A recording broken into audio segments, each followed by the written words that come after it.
This episode of the Co-optional Podcast is proudly sponsored by Squarespace. Whether you need a domain name, website, or online store, make your next move with squarespace.com/cooptional.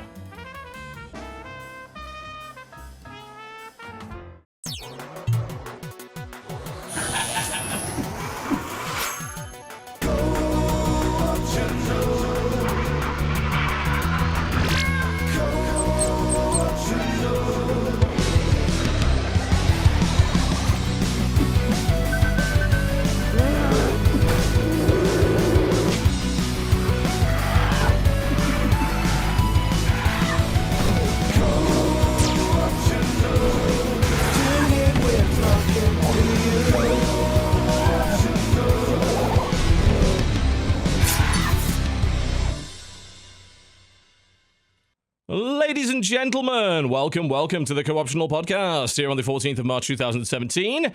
Daylight savings time has kicked in, so I expect none of you to actually be here. You're probably catching this on the VOD thinking, what the hell happened? They're starting so early. What is this? I don't understand. I both love and hate daylight savings time in some respects. I love it in the sense that we do a tournament every month, which involves South Korea that don't use it. So during daylight savings time, there's less of a time gap. So we don't ask them to start playing at 10 p.m. at night, which is lovely, you know? So that's great. Yeah.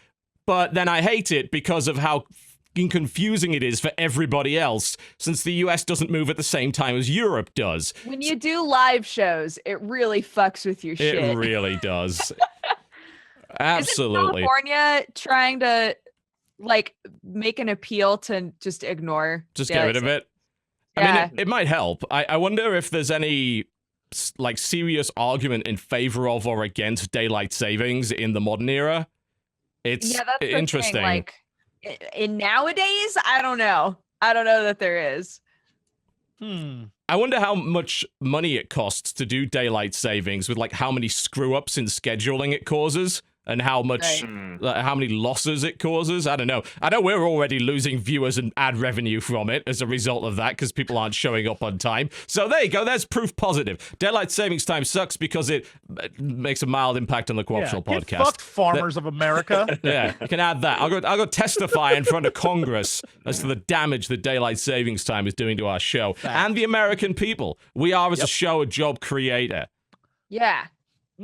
Like, we basically pretend this is a job, so we've created jobs for ourselves. We're very creative. Indeed, extremely creative.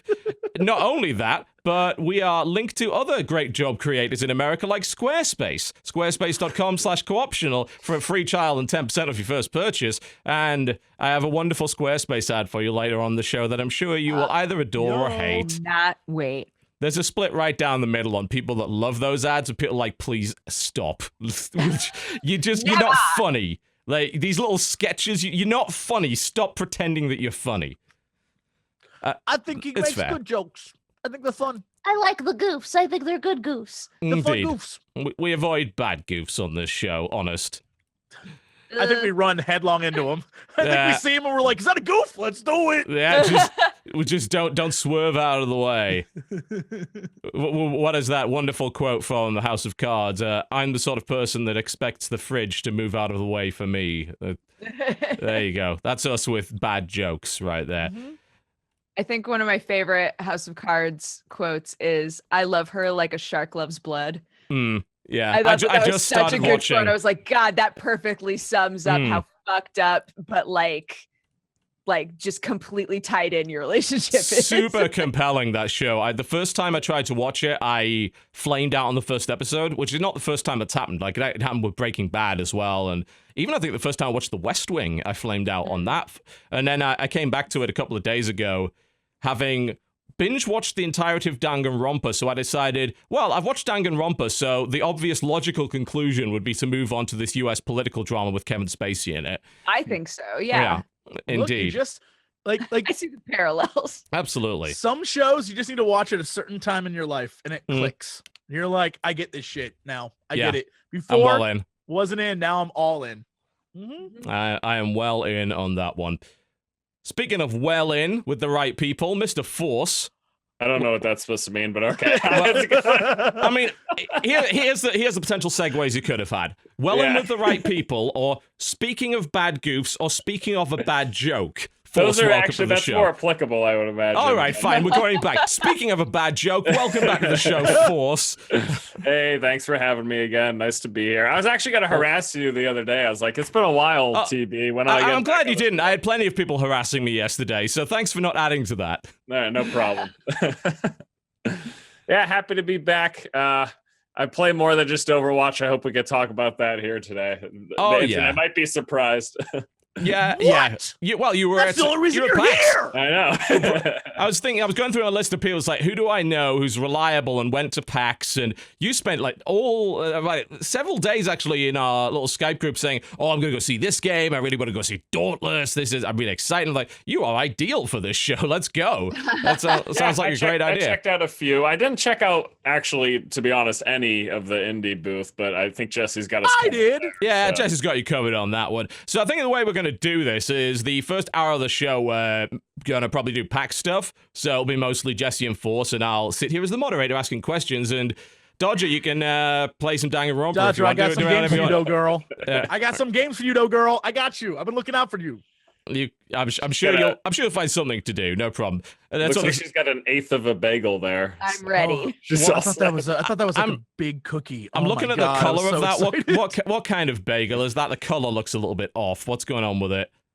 It's a multi-grain bagel with almond butter on it. Okay, that would explain many things. Almond butter. Oh, baby. Not just almond butter, the like almond butter honey mix that you can get. Oh no. That's so good.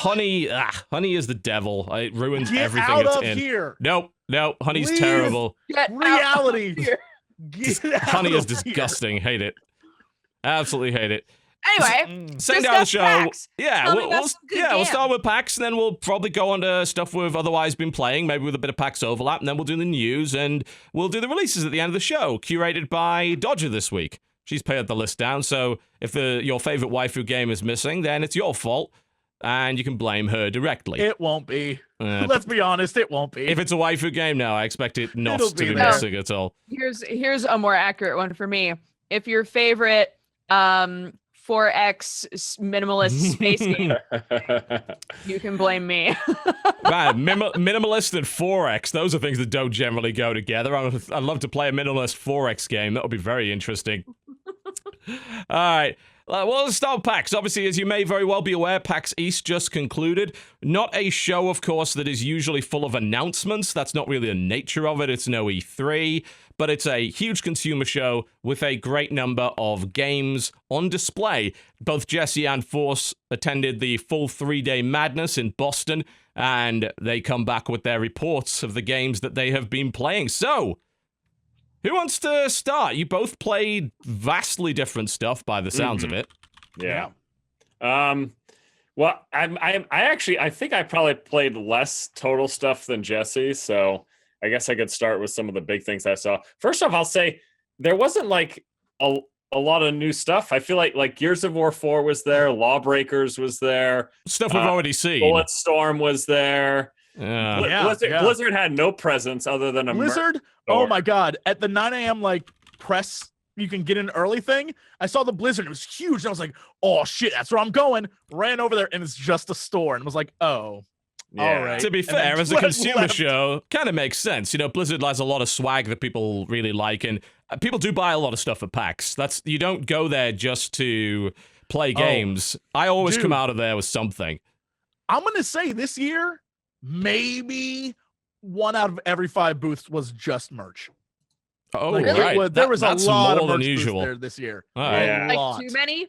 You think? I mean, PAX East is huge, so I don't know that it's necessarily too many, but it was noticeably more than in the past. Like you could tell, like, oh shit, this is like every booth has its own giant attached merch booth. There was a lot of gaming gear things this year. There was 2 esports jersey vendors. Wow. Okay. Oh, there was all sorts of stuff there. Yeah. And more importantly, the gaming, board gaming, tabletop gaming element was really drastically reduced. It was much smaller. And I think it's because of the... Do you think it's the unplugged thing they're going to do? Yeah. Because they're doing a new event. I actually think I'm going to go to that. I want to do some board gaming stuff this year. I really want to go to Gen Con. I've never been. And I'm probably attending Dragon Con this year as well. So, I mean, and I want to go to this PAX Unplugged thing. So do you think that because they've sort of offloaded that to its own event, that they've reduced the presence of board gaming otherwise? I think so. There was I felt that there was a bigger board gaming presence at PAX South than PAX East. So for what that kind of also makes a certain degree of sense, because the big presence of games at PAX South is definitely less. Like it's not the big convention that the big guys go out of the way to go to. You'll go get to play some really cool, awesome indie stuff there, but it makes sense to have a tabletop presence there as well. Yeah. I mean, it was definitely a different con this year than in the past. But again, I think it's because there are more PAXs, and it came out. This PAX is in a month where a bunch of huge games just came out, and all the other games are pretty kind of far away. So yeah, I guess that's a good point. It does arrive at a weird time, doesn't it? I mean, March has been insane so far, and it's not done being insane yet. There's still several major releases before the end of March. Right. Yeah, so I guess if I were to start with anything, I went to the Bethesda little section, and they had 3 games on display there. Oh, I want to give you a fair warning, too. There's a nor'easter going on outside. So if I just disappear at any point during there's a what going on? A nor'easter. A nor'easter. It's a weather phenomenon if you're on the East Coast. Okay. We're getting like 2 feet of snow, and it's piling on right now. Oh, so. You got hit by that. It went through us, and it laid on the ground for about 5 minutes, and then just disappeared. That was it. Oh. No, so we didn't get we're hit supposed hard. to get quite a bit for like 2 days straight. So I'm just warning you. If I disappear, that's why. You've been buried under meters of snow. I thought maybe that was like a pre-Easter celebration or something like that. Yeah, it's like a nor'easter. I thought you've never heard nor'easter? I have. Am I culturally ignorant? Is you. this like? I am this some a sort of Northwest festival? Pacific Coast baby. It's like thunder snow. The East gets that too for some ungodly reason. Oh yeah, thunder snow. You know. What you mean? You mean like the dry lightning and dry thunder that we randomly get at night as well? Yeah, those are always fun. That's funny. Anywho, so I went to the Bethesda booth, and the first thing that I checked out.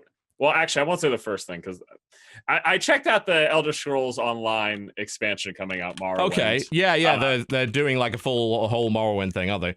Yeah, they didn't. For what all they showed us was this multiplayer arena thing. It was basically, to me, it seems like they're adding like kind of a large scale WoW arena. There were teams of, I believe it was 5 or 6, one for each of the factions, and so it was 3 groups total, all fighting in the center, and it was basically like a death match.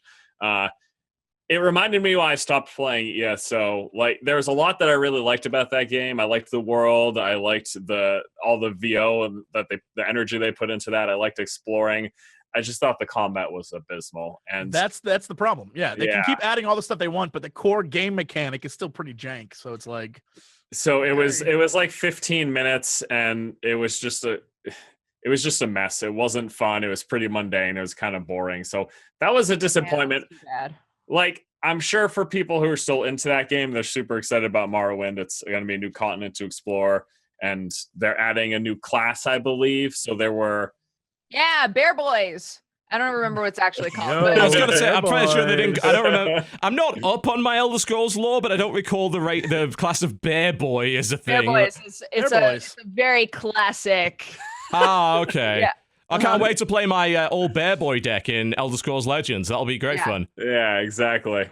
I have a ton of family members who play ESO all the time, so they're really excited about Morrowind. You think it's just because they really like the world, and that, I think like it seems like this expansion is. It's like you said, like they haven't changed the things which we don't seem to like about the game, but for somebody that's already okay with those mechanics, the idea that they have access to Morrowind is a huge deal to them, right? Mm-hmm.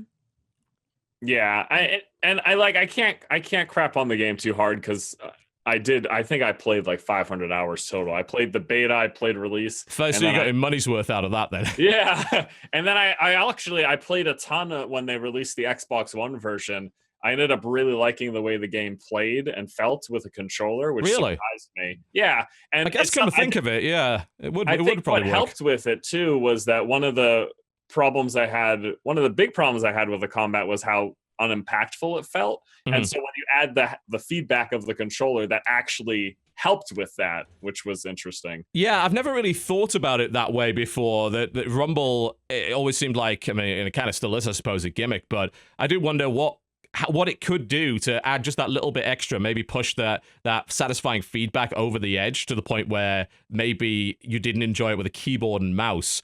As I mean, I noticed myself playing a lot of spectacle fighter games with a controller, even on PC, and there's a few reasons for that, but even when you have a good control scheme with keyboard and mouse, which a lot of these games don't, but even when they do, I still prefer playing it on a controller. There's just something feels right about it. Like it feels like it's more connected to what I'm doing on the screen. Yeah, any game that doesn't require precision aiming, any character action game, I do actually really like with controllers. Yeah, so. me too. And we don't need to beat a dead horse. The Elder Scrolls conversations happened a lot. I guess the point was I played it. I was hoping. You know what I think? I think that had they not just jumped us into something that was just all about the combat, which was that arena, that multiplayer arena that we did. I think if they put me in a zone where I was going to explore and have some story stuff and get to see some of the Morrowind, how they laid it out in this game, I probably would have a better impression of. I'll probably still check it out. You know, I don't. Again, I played enough that I obviously don't hate it that much, but something about it just always felt like slow and sluggish to me. The combat never really clicked.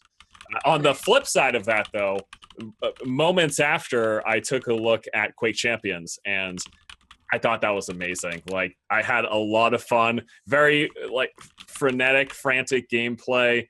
I did well, so that always feels good. Yeah, it does help. That very much impacts you. It reminds me when I played Lawbreakers at PAX East, and I ended up coming like top of the leaderboard. I think that gave me a much better impression of the game than it would have if I was sucking balls at it. Right. I don't know. I personally haven't played. I know there was a resurgence of these old school arena shooters maybe 3 or 4 years ago, something like that. And I didn't really get into too many of those. Wasn't one like Nexus? There were Nexium. Yeah, it's a really weird pronunciation. I never got that right. It's like Nexuez, or it really spelled weird. Yeah, there was a few of them. Like that was one that was actually kind of fun. They had some weird like Mario Party shit going on with that game where random shit would happen during the match. It was pretty enjoyable. Toxic is something that's still in early access. Right. That got a lot of hype a while ago, but seems to have very much died down. Reflex Arena just came out, and there's a bunch of free options as well, like Xenotic, Warsaw, stuff like that. But yeah, there was I don't know if the resurgence, you could really call a resurgence, because none of those games really got popular. They were flash in the pan for the most part. Right. And I get that that's been, I guess, I heard you talking about this, TB, that people are concerned about how this one's turning out. But I have a lot of opinions on that, yeah. From someone who hasn't kept up with it, who didn't really spend any time with those that came out a few years ago and the stuff that's in production now, I just had a blast because it's such a far cry from. Oh no, the nor'easter. Ubisoft got him. He said Far Cry, we got cut. He said it's such a Far Cry. Ubisoft was like, boop. Oh no. Well, this is a great start. Well, hopefully he'll come back, and this is going to mess up all my cameras as soon as he does. So please expect horrible things to happen in a second to the cameras on the screen. While his face is like that of a defeated man. It's so sad, isn't it? It's so very, very sad. Well, I can sort of follow up on his conversation at the moment, because this is a point I was going to bring up anyway about Quake Champions. There is a lot of back and forth on this game, in the sense that there's some very vocal people that are yelling that everything is sort of ruined because they added a class system to the game of sorts, where there's classes and abilities. It's casual. Why isn't it a skill-based? Oh, it's just Overwatch now.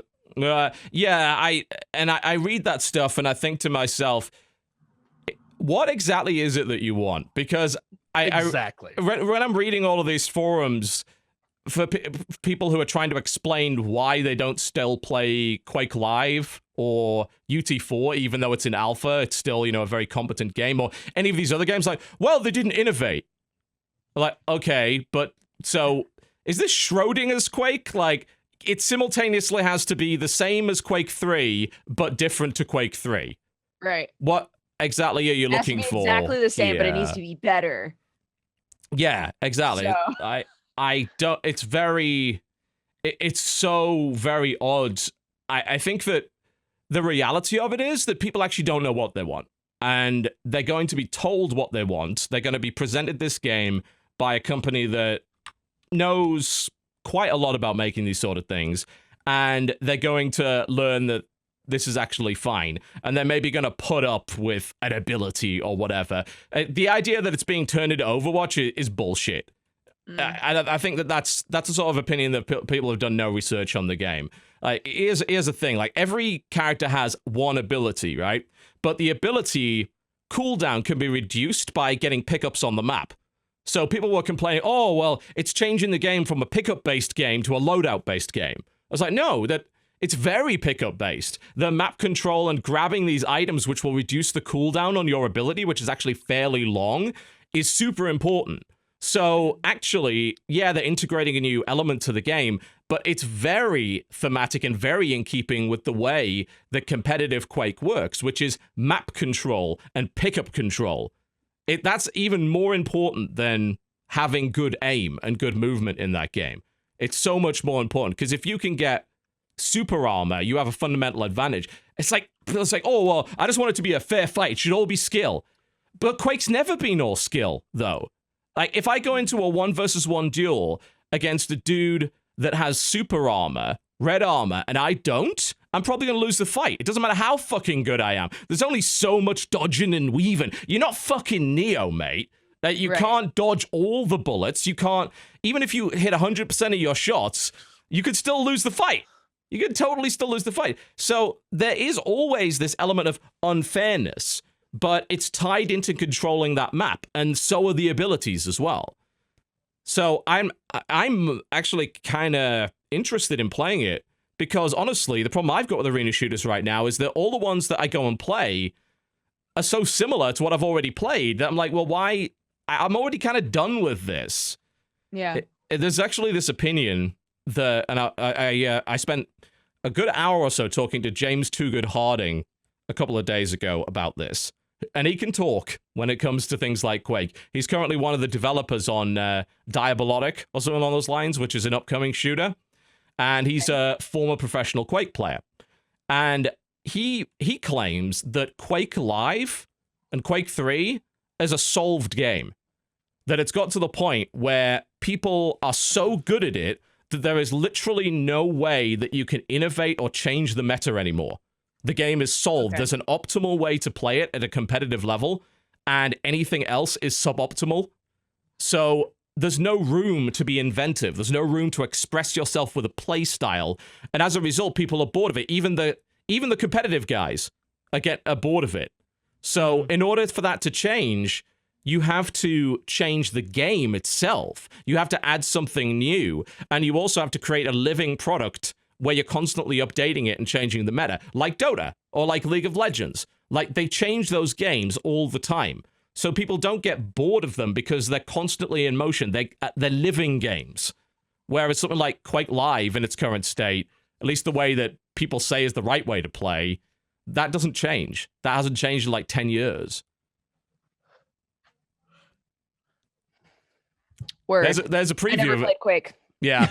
That's a preview of an upcoming video I'm going to make, by the way. So there you go. Yeah. Lots of talk about that. So, which is why I really wanted to hear what Force had to say. He's just he's coming back in momentarily. By the way, he just said he had a power outage. He'll be back in a second. I was going to say, has anybody heard from him? Damn yeah, nor'easters. Now you know what they are. Yeah. Now you know what they are. That you do. They shut down podcasts. Apparently they do. Yeah, they totally do. So that's very unfortunate. But yeah, she should hopefully be back momentarily. That's all right. I really wanted to hear what he had to say about Quake Live. But unfortunately not at the moment.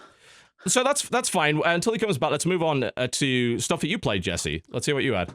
Yo, I played a ton of indie games, and I tried to because I know we don't have all the time in the world. I tried to think of the ones I really enjoyed from different categories, sort of give you like a general view of the indie games that were there. And so, man, we can start anywhere, but I'm gonna start with I think what my favorite one was. It's a game called Tooth and Tail. I have played a little bit of this. I actually have access to it. This is Boy, by do the I love this Monaco dev. Let's hear about it. Yes, but yeah, this is the developer that made Monaco, which was a really fucking cool game. Yeah. So the basic premise is animals, sort of anthropomorphic animals in this nation have run out of food. It's like a think Soviet era Russia. They've run out of food and they turn on each other and are eating each other essentially. And so there is welcome back. Hey, and you're now both swapped in position, which is great. Thanks for that. You are now Jesse. Everything. I know. I'm sorry. Yes, I felt a disturbance in the force. Okay. It's all my fault. Stop my video and come back in. No, I'll move you around. Don't fuck with anything. Just you keep talking. I'll handle it. All right. Gotcha. Anyway, so Tooth and Tail is this sort of Soviet Zootopia, and there are 4 main characters at least you can play at the time. There's the clergy, which is like this guy that's sort of like we all have to sacrifice in order to save us. There's the military that's on their side. There's the state police that's on the people's side. And then there's this revolution that's led by my favorite character, this little squirrel girl who cut off her hand in order to feed a family, which I'm like, Jesus Christ. Yeah. That's dark. And so what the game is you play as one of these 4 characters, and you are both the scout and the SCV if you're going to go StarCrafty, because it's essentially an RTS, but also like a Clash of Clans kind of deal. So you are you build farms around windmills that you have to take over, and those farms provide you with food that you use to supply your units. But the farms decrease rapidly over time and cannot respawn. So you have to move to another windmill and keep moving around the map. So it's a very fast-paced game. And meanwhile, all the units you're creating, you can load out, I think it's 5 total, maybe 6 it's total. It's like 5 or 6, yeah. Yeah, units. But there's a whole selection of multiple tiers of units you can use. And so you can use anything from drunk, squirrels with pistols and alcohol, to a wolf that shouts into a megaphone and powers your guys up. They got some really cool characterization. There's a little bit of steampunk in there as well, I noticed. Yeah. There's a hawk or an owl that has a machine gun on its back that can fly around and kill guys. There's a badger with a cannon. There's all sorts of there's a lizard that's a northern lizardman, so he's covered in fur and has a spear. It's all really beautiful looking stuff. And then the exact same artist who did the art for my brain just died. The board game that we played where you're animals. Armello, yes. Armello. Yeah. The exact same artist did the exact same artwork for this, or similar artwork for this. Rad. Okay. That's awesome. And so the way it plays is this was making me think of Armello. So, and the way it plays is it's either 1v1, 2v2, 3v1, or I think there might be a mode where it's free for all. I do not remember though. But so you essentially are these characters, and you're building armies and you're fighting with them, and you use control, and all you do is it's kind of like the one game where you were in ancient Greece and you led around your mob of people. Yes, it's just like that game, and you lead around your army, and you have to bring your main character because that's how the army sees. They see your line of sight, so he has to be engaged in that combat. It's super fun game, and you can get shot at, by the way. If your dude is not invincible. I have barely played this. I have a copy of it. Since you've played it now, I would love to play against you. I think that would be great.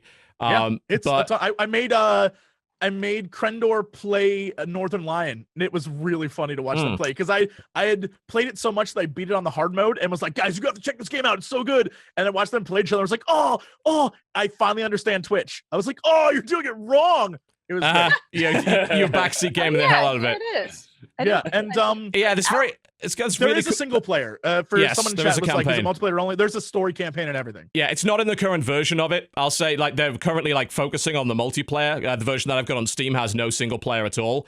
It doesn't have a tutorial active either, but, like, the multiplayer is, like, very fleshed out. I tried it briefly. It's weird that you bring it up, because out of nowhere, I tried it briefly yesterday. Because I thought, oh, yeah, Tooth and Tail. I wonder if that's been updated.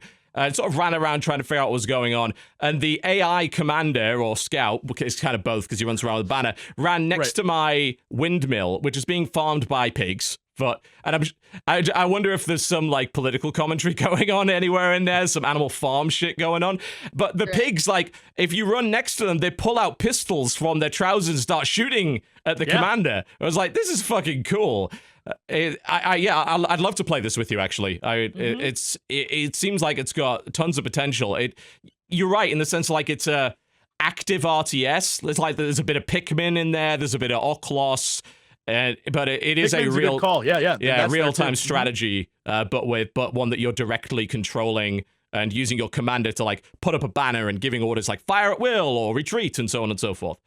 Yeah, it was one of those games that really stood out for me, and just I did not expect it. Shout out, here's the crazy part. The dude who pulled me aside, this is something I noticed this year about this con in particular. Almost all the booths weren't just like devs. The people trying to shout you in and get you to play were fans, especially at the indie games. So really? The guy who got me to play this was like a fan of me. It was like, oh my God, Jesse, so nice to meet you. Check out my game. And I was like, all right, I guess I'll go look, right? Because I was like, oh boy, okay. And then I played it and was like, holy shit, this is great, actually. And that's something I noticed this year. It was not so much devs trying to get people to play games. It was really rabid fans of the games trying to get people to play games, which I thought was a great sales pitch, because I'm sure they're way better expressing how excited they are for something the devs who have seen it every day, nonstop. They know all the back stuff. Like it was a different kind of approach this year. I was pretty impressed by that. It's worth noting as well that a lot of these devs are maybe not the best salesmen for their own products. You know, they're good designers. They're good. Being a good designer and being a good programmer doesn't translate necessarily to being a good salesman. Yeah, it's true. Yeah, thanks to Gorilla Fent for the footage that we put in the background there of Tooth and Tail. Which again, it's currently still in sort of a very much alpha development.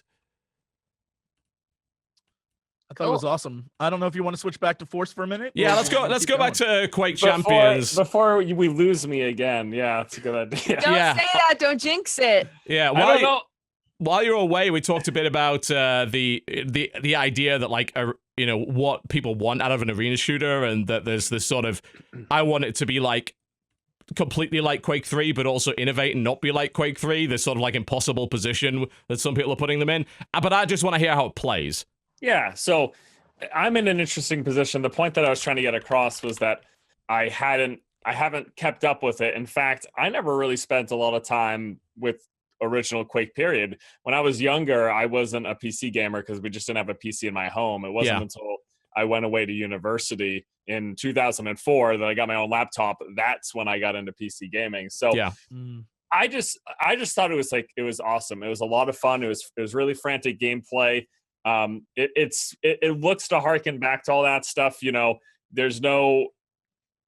got really tiny crosshair and you're moving super fast and you're trying to hit shit while all that's happening. You know what I mean? Yeah. There were jump pads. There was a ton of power-ups just all throughout the map. Very pickup orientated. Quake always has been in multiplayer anyway. Yeah. So there's a lot of that. Those little green things that are popping up. Those are like little health gains that you'll get after you armor kill shards. somebody. Yeah. A bunch of weapons. I think on the right-hand side, there was a list of like 7 or 8 potential weapons that you could have at any given time. And those would be pickups some of those would be pickups in the world. Some of them would be the starter weapon that you start with, because they have, I don't know the name of it. Actually, it's probably champions. They have champions in this game, and they're basically like different loadouts with different strengths and weaknesses, as far as I could tell. And the one that I played was kind of the generic soldier-looking guy. He almost, to me, looked like the Doom guy. He's the Quake guy, literally. He's the Quake guy, yeah. Okay. So, and he had this ability that I didn't read into it in detail. I just used it. And as far as I could tell, you toss it out, and if you hit another player with it, you pull yourself towards them. And it might have done some damage as well. People are gonna just correct all of this. They're gonna fact check all of this. I don't know. I played for 15 minutes. I just know I loved the franticness of it. I loved all of the crazy pickups and all of the variety and weapons, the mobility. I just had a lot of fun when I played it. That's all I know, without getting into the nitty-gritty specifics of all of it. So people get me pissed that I don't know. I don't know. It was fun. That's all I have to say. It was frantic. It was That's what's important, fun, right? Yeah. And game. And again, that's coming from someone who has no experience with the reboots or even the original Quake really at all. So, and then beyond that, I did get a chance to check out Legends as well. A couple of times during the Elder Scrolls Legends we're talking about, which is the card game that they have. Yeah, that just like actually released yesterday. Yes, yesterday or the day before. Yeah, you can now. They've done full release. Okay. Yeah, you have to download the Bethesda launcher. So I think that's what they use for Elder Scrolls Online, Fallout Shelter, and now Elder Scrolls Legends. Everyone's kind of getting their own launcher, which makes sense because they don't want to give Valve 30% of their revenue. You know? Yeah. And those companies that are big enough to make it work, it's why Blizzard never put their games on Steam, because they know they're a big enough brand that they can force people to use their platform instead, and they have full control over it. If you're a smaller game, you don't really want to be doing that. You need the presence and the availability that Steam offers you. Yeah. So, this was fun. I'm a fan of card games. I grew up playing Magic. I spent a lot of time playing Hearthstone as well. I really enjoy those games. I thought something that was interesting about this is that they have this lane mechanic for one, where you put your creatures in one of two lanes, and only creatures in that same lane played by the other player will be able to interact with those creatures. Yep. And something else different that they have was also the rune mechanic. Yeah. People are always going to draw parallels nowadays. It's to Hearthstone.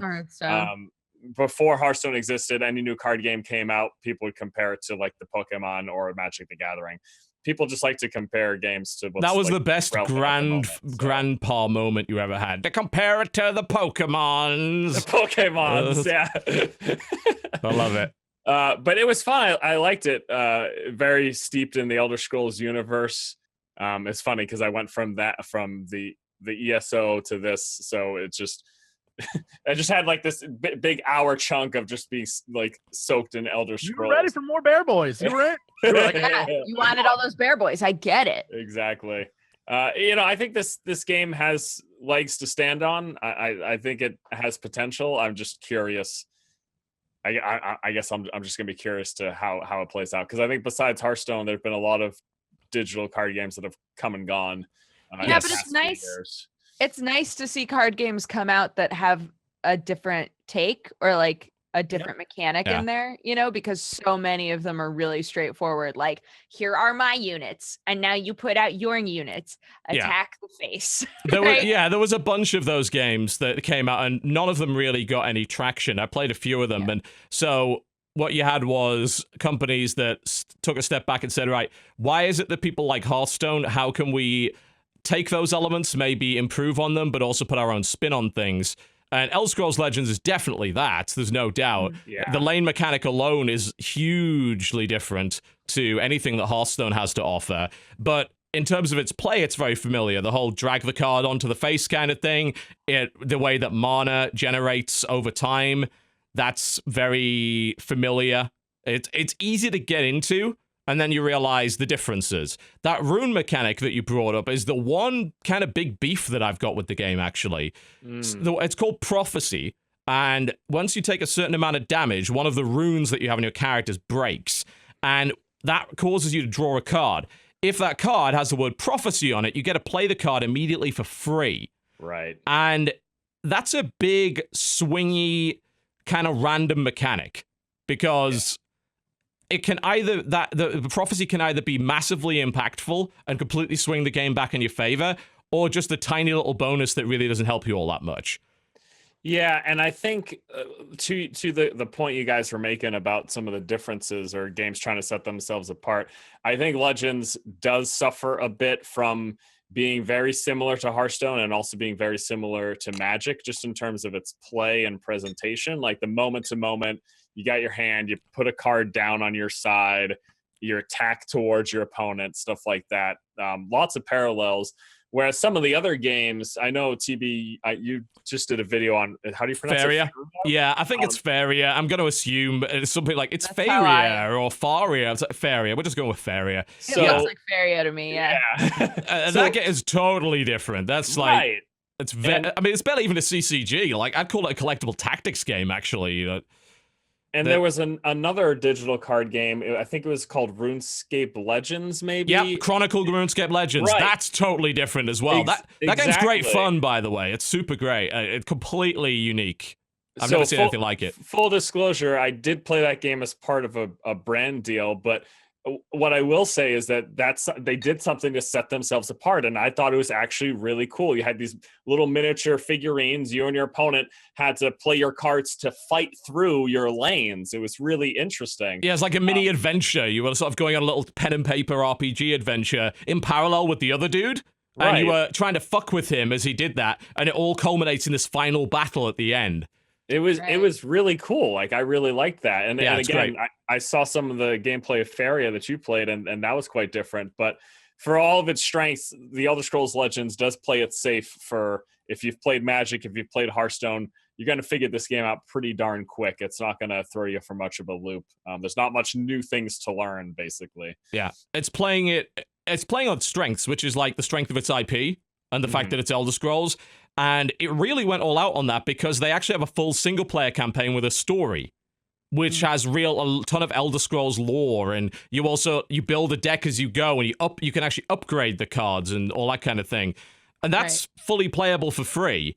And I think they realized, look, the kind of people that really like Elder Scrolls, if we're going to get them to play a card game, which is a completely different genre, we got to put a story emphasis on it. And that's exactly what they did. And that story mode is pretty legit. Yeah.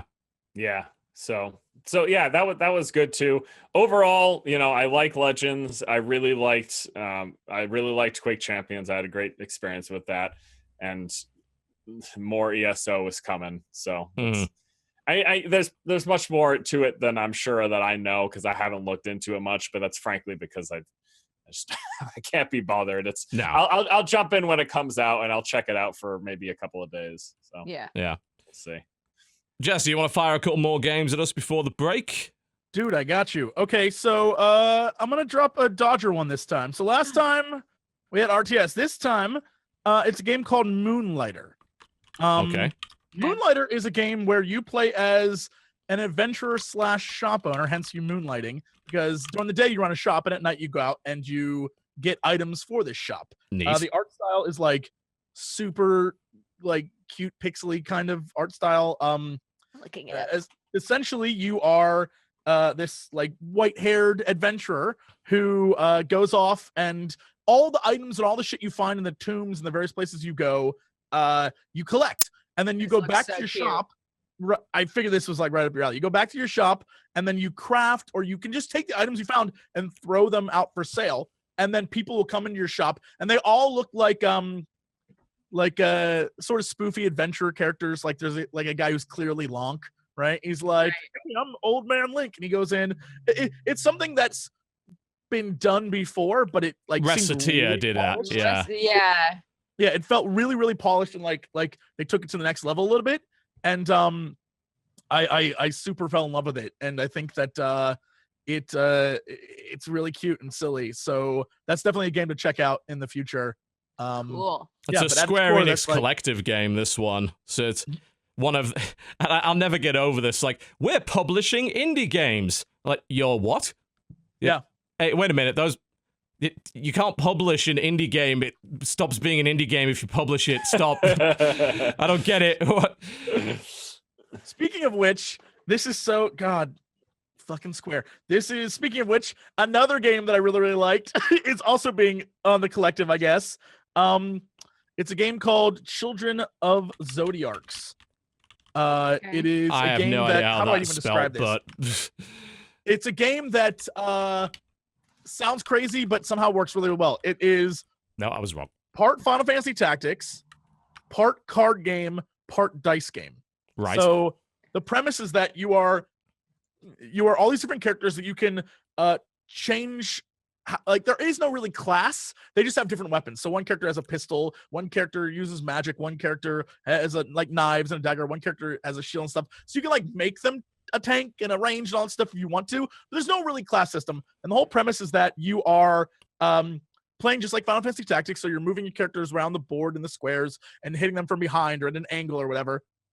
And then when you attack, you're using a card that you have. So you have a whole deck of cards, and those cards do certain things. So like, let's say you have a card that does a ranged shot, right?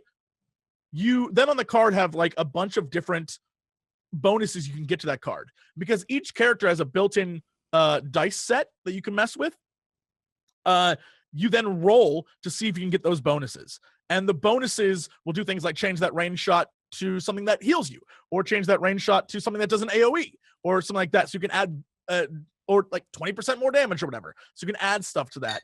And because everything's customized, you can go back into the game and you can customize your cards, and you can customize the dice to the point where you can change around what different icons are on each die. So you can sort of like min-max your characters and make like this one character is all star bonuses, and this one character is all extra damage bonuses. And you can get it's super cool. It's really intricate, but somehow felt really easy to understand. And so and because it's Final Fantasy Tactics, like I was fucking in. So it looks awesome. I like the art style a lot. Yeah. I'm quite concerned about the dice element. Like, I don't know if I like that level of RNG in my tactics games. That would probably bother me. Well, it lets you re-roll. It lets you re-roll 2 times. So, and you can select which dice you want to re-roll. So you have the option to go in and be like, okay, well, I rolled this. And because it's not, I think the way to tweak the RNG is that you can then take some of the die that you've collected and some of the things you've collected over time and use it to craft new, better die to make it so that you can have one die where every single side is a star if you want. So you're like, here's my automatic stars. And so you can roll those. So over time as you play, you can make it so there's very little RNG. I think that's how they're going to balance that. But you're right. And it's in there a little bit, but they give it to you so the point where you can like fiddle with it and like get rid of it. I think that's kind of cool. Another game that I really liked that is totally different in every possible way. It's a VR game called Kismet. It's beautiful. It is super interesting, and it's not at all any kind of VR game that you would expect. It is a VR game that is essentially like a tarot card thing, where you get a tarot card reading from this woman, and you can do it every day. And then it has like the Kismet game in it as well you can play, but it's like such a weird, interesting idea that it's like, this is just a really cute kind of not at all, like, I don't even know how to describe it. I was just blown away. Okay. Well, when I first typed it in, I looked at the pictures. I was like, oh, this looks like Hand of Fate. It is totally, it looks like it's totally not. That's what interested me at first, as I saw it and was like, oh, it's like a VR Hand of Fate. Okay. It's not actually a game, is it? Like it is. It's just a tarot. It's an interactive like tarot card thing. Yeah. But then there's like an other level to it where you start playing like what I guess it's considered the very first board game, right?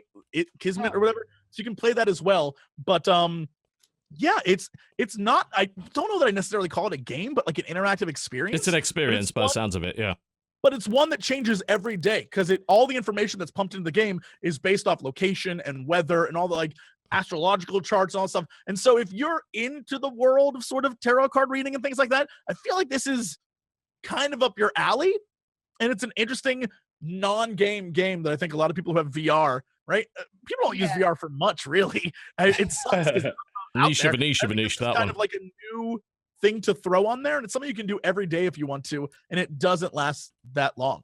So yeah, it says it's a collection of 3 different activities: a tarot card reading, astrology session, and the ancient board game Yeah, and it's literally just this incredibly interesting game that yeah, it was compelling. I think that's the best way to describe it. Is even though I'm definitely not like a person who buys into astrology or tarot cards or whatever, and I'm like, okay, whatever.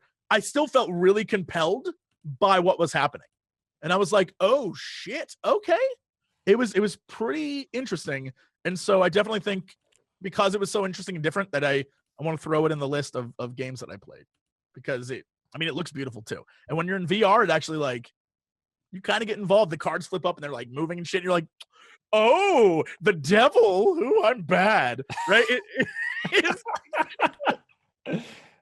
I've never tested VR at a convention. I refuse to put those headsets on. I'm sorry. You're a yeah. brave man, Jesse. That's how you get pink you know eye. It was one of the first things. It was one of the first things I. Don't worry. You played it safe. It was one of the first things I did. I was like, I figured it's got to be the cleanest at the moment or right now. Day one. 9 a.m. Yeah. There you go. That's good. Only one I was going to risk it for was Star Trek VR, and the lines they didn't even have lines. They actually booked it out in advance, and you just even if you showed up at the break of dawn, you couldn't get in for that. So that's supposed to be out within the next couple of months anyway. So I guess we just play it then. Dude, as long as I see them wipe the whole thing down right before I put it on, it doesn't concern me that much. I don't know. I would want to see them like dump it in a tank of some solution or something. Yeah, shit. Here you go. The last game that I think is definitely a stream game that I really like. Like I said, I'm trying to get all over the place here. It's a game called Samurai Zero. Yeah, I played this last year. It's fucking awesome. Yeah, Samurai Zero, you basically play a badass samurai. Wait a minute, is it Samurai Zero or Katana Zero? Oh, I'm sorry, Katana Zero. I was going to say out a minute. Yeah, is there a different game I didn't know about? Yeah, Katana Zero. Yeah, Katana Zero is the name of the game, and you are essentially a like kick-ass assassin samurai dude, and you play through these different levels in a very, very similar way. Even though it's side-scrolling, you play in a very similar way to Hotline Miami, where like if you die, you have to restart, and so and then it does like the rewind because you're essentially watching videos of how you did, and depending on how you do in each level and who you kill or how you kill them, you get like ratings, like this was good or this was bad. Who you interact with, you have conversations with people. You can cut them off and be a dick, but it also affects things in that playthrough, like in the game. So it's like next level. There's one level where you have to break into a penthouse and kill a guy, and the woman at the front desk, you can either like play along and she asks you questions, you can be like, shut up, I'm just going in. And if you tell her to shut up and piss off and you go in and kill everyone, when you come back out, she's called the police and the police are there. And now these guys with giant vests and shotguns are trying to kill you. And it's like, what the fuck did I do? And she's like, that's the one who did it. Get him. Yeah. I remember us talking about this before, like at the last convention or maybe the one before that. Yeah, it was the last. It was either PAX West or PAX East. Like I think we all, both of us got a chance to play this one. The thing about the rewind thing, by the way, is I can't remember exactly what the contrivance is, but either the playthrough is in universe, you supposedly either planning your attack or watching footage of your attack, but supposedly it's both. It's every level starts with you back at your house drinking tea, putting in a video cassette of you doing the mission. But when you're in the mission, it is the best way to describe it. It's like the Sherlock movies, where Robert Downey Jr. would like plan out and he'd see in a monologue the guy, and then he'd go back and really quickly do it. It's that kind of thing. So, and the game is so smooth and like I couldn't believe the controls, like how awesome they were. So this one really stood out for me, and I was like, holy shit. And I played it way too long. I was there for a while playing that game. So it was something that really stood out for me, as it definitely seemed like if you're a streamer, this is like right up your alley. This is one of those games that you'll probably love. It seems like it's got, in fact, I've heard Colum saying that there was a certain subversive element to it as well, that those recordings of your attack may very well not actually be factual. And there's some weird shit going on there. And as the game progresses, it does get like, what's going on? It's drug related because the whole like bullet time thing's supposed to be drug induced, I believe, in the game, and I believe the result of taking that drug actually starts to affect your perception, and you may very well believe that you did something and it actually was not that at all. So that's what really pushed me over the edge of being super intrigued by it. It is a really slick, fun game to play, but it's like there's going to be some weird shit going down here, isn't there? Like I'm ready for some crazy stuff, so I'm looking forward to that. Yeah, there's one level where I had to escape, and a bunch of guys were coming for me, and there were laser grids that I had gotten through earlier, and so it was like, okay, well, how do I use the laser grids against these guys? And so I would stay in the back and just like turn on the laser grids as they were running under them, like little things like that. You aren't even using your samurai; you're just using the level to mess with people. Yeah, you can do that. It's awesome. It's a cool game.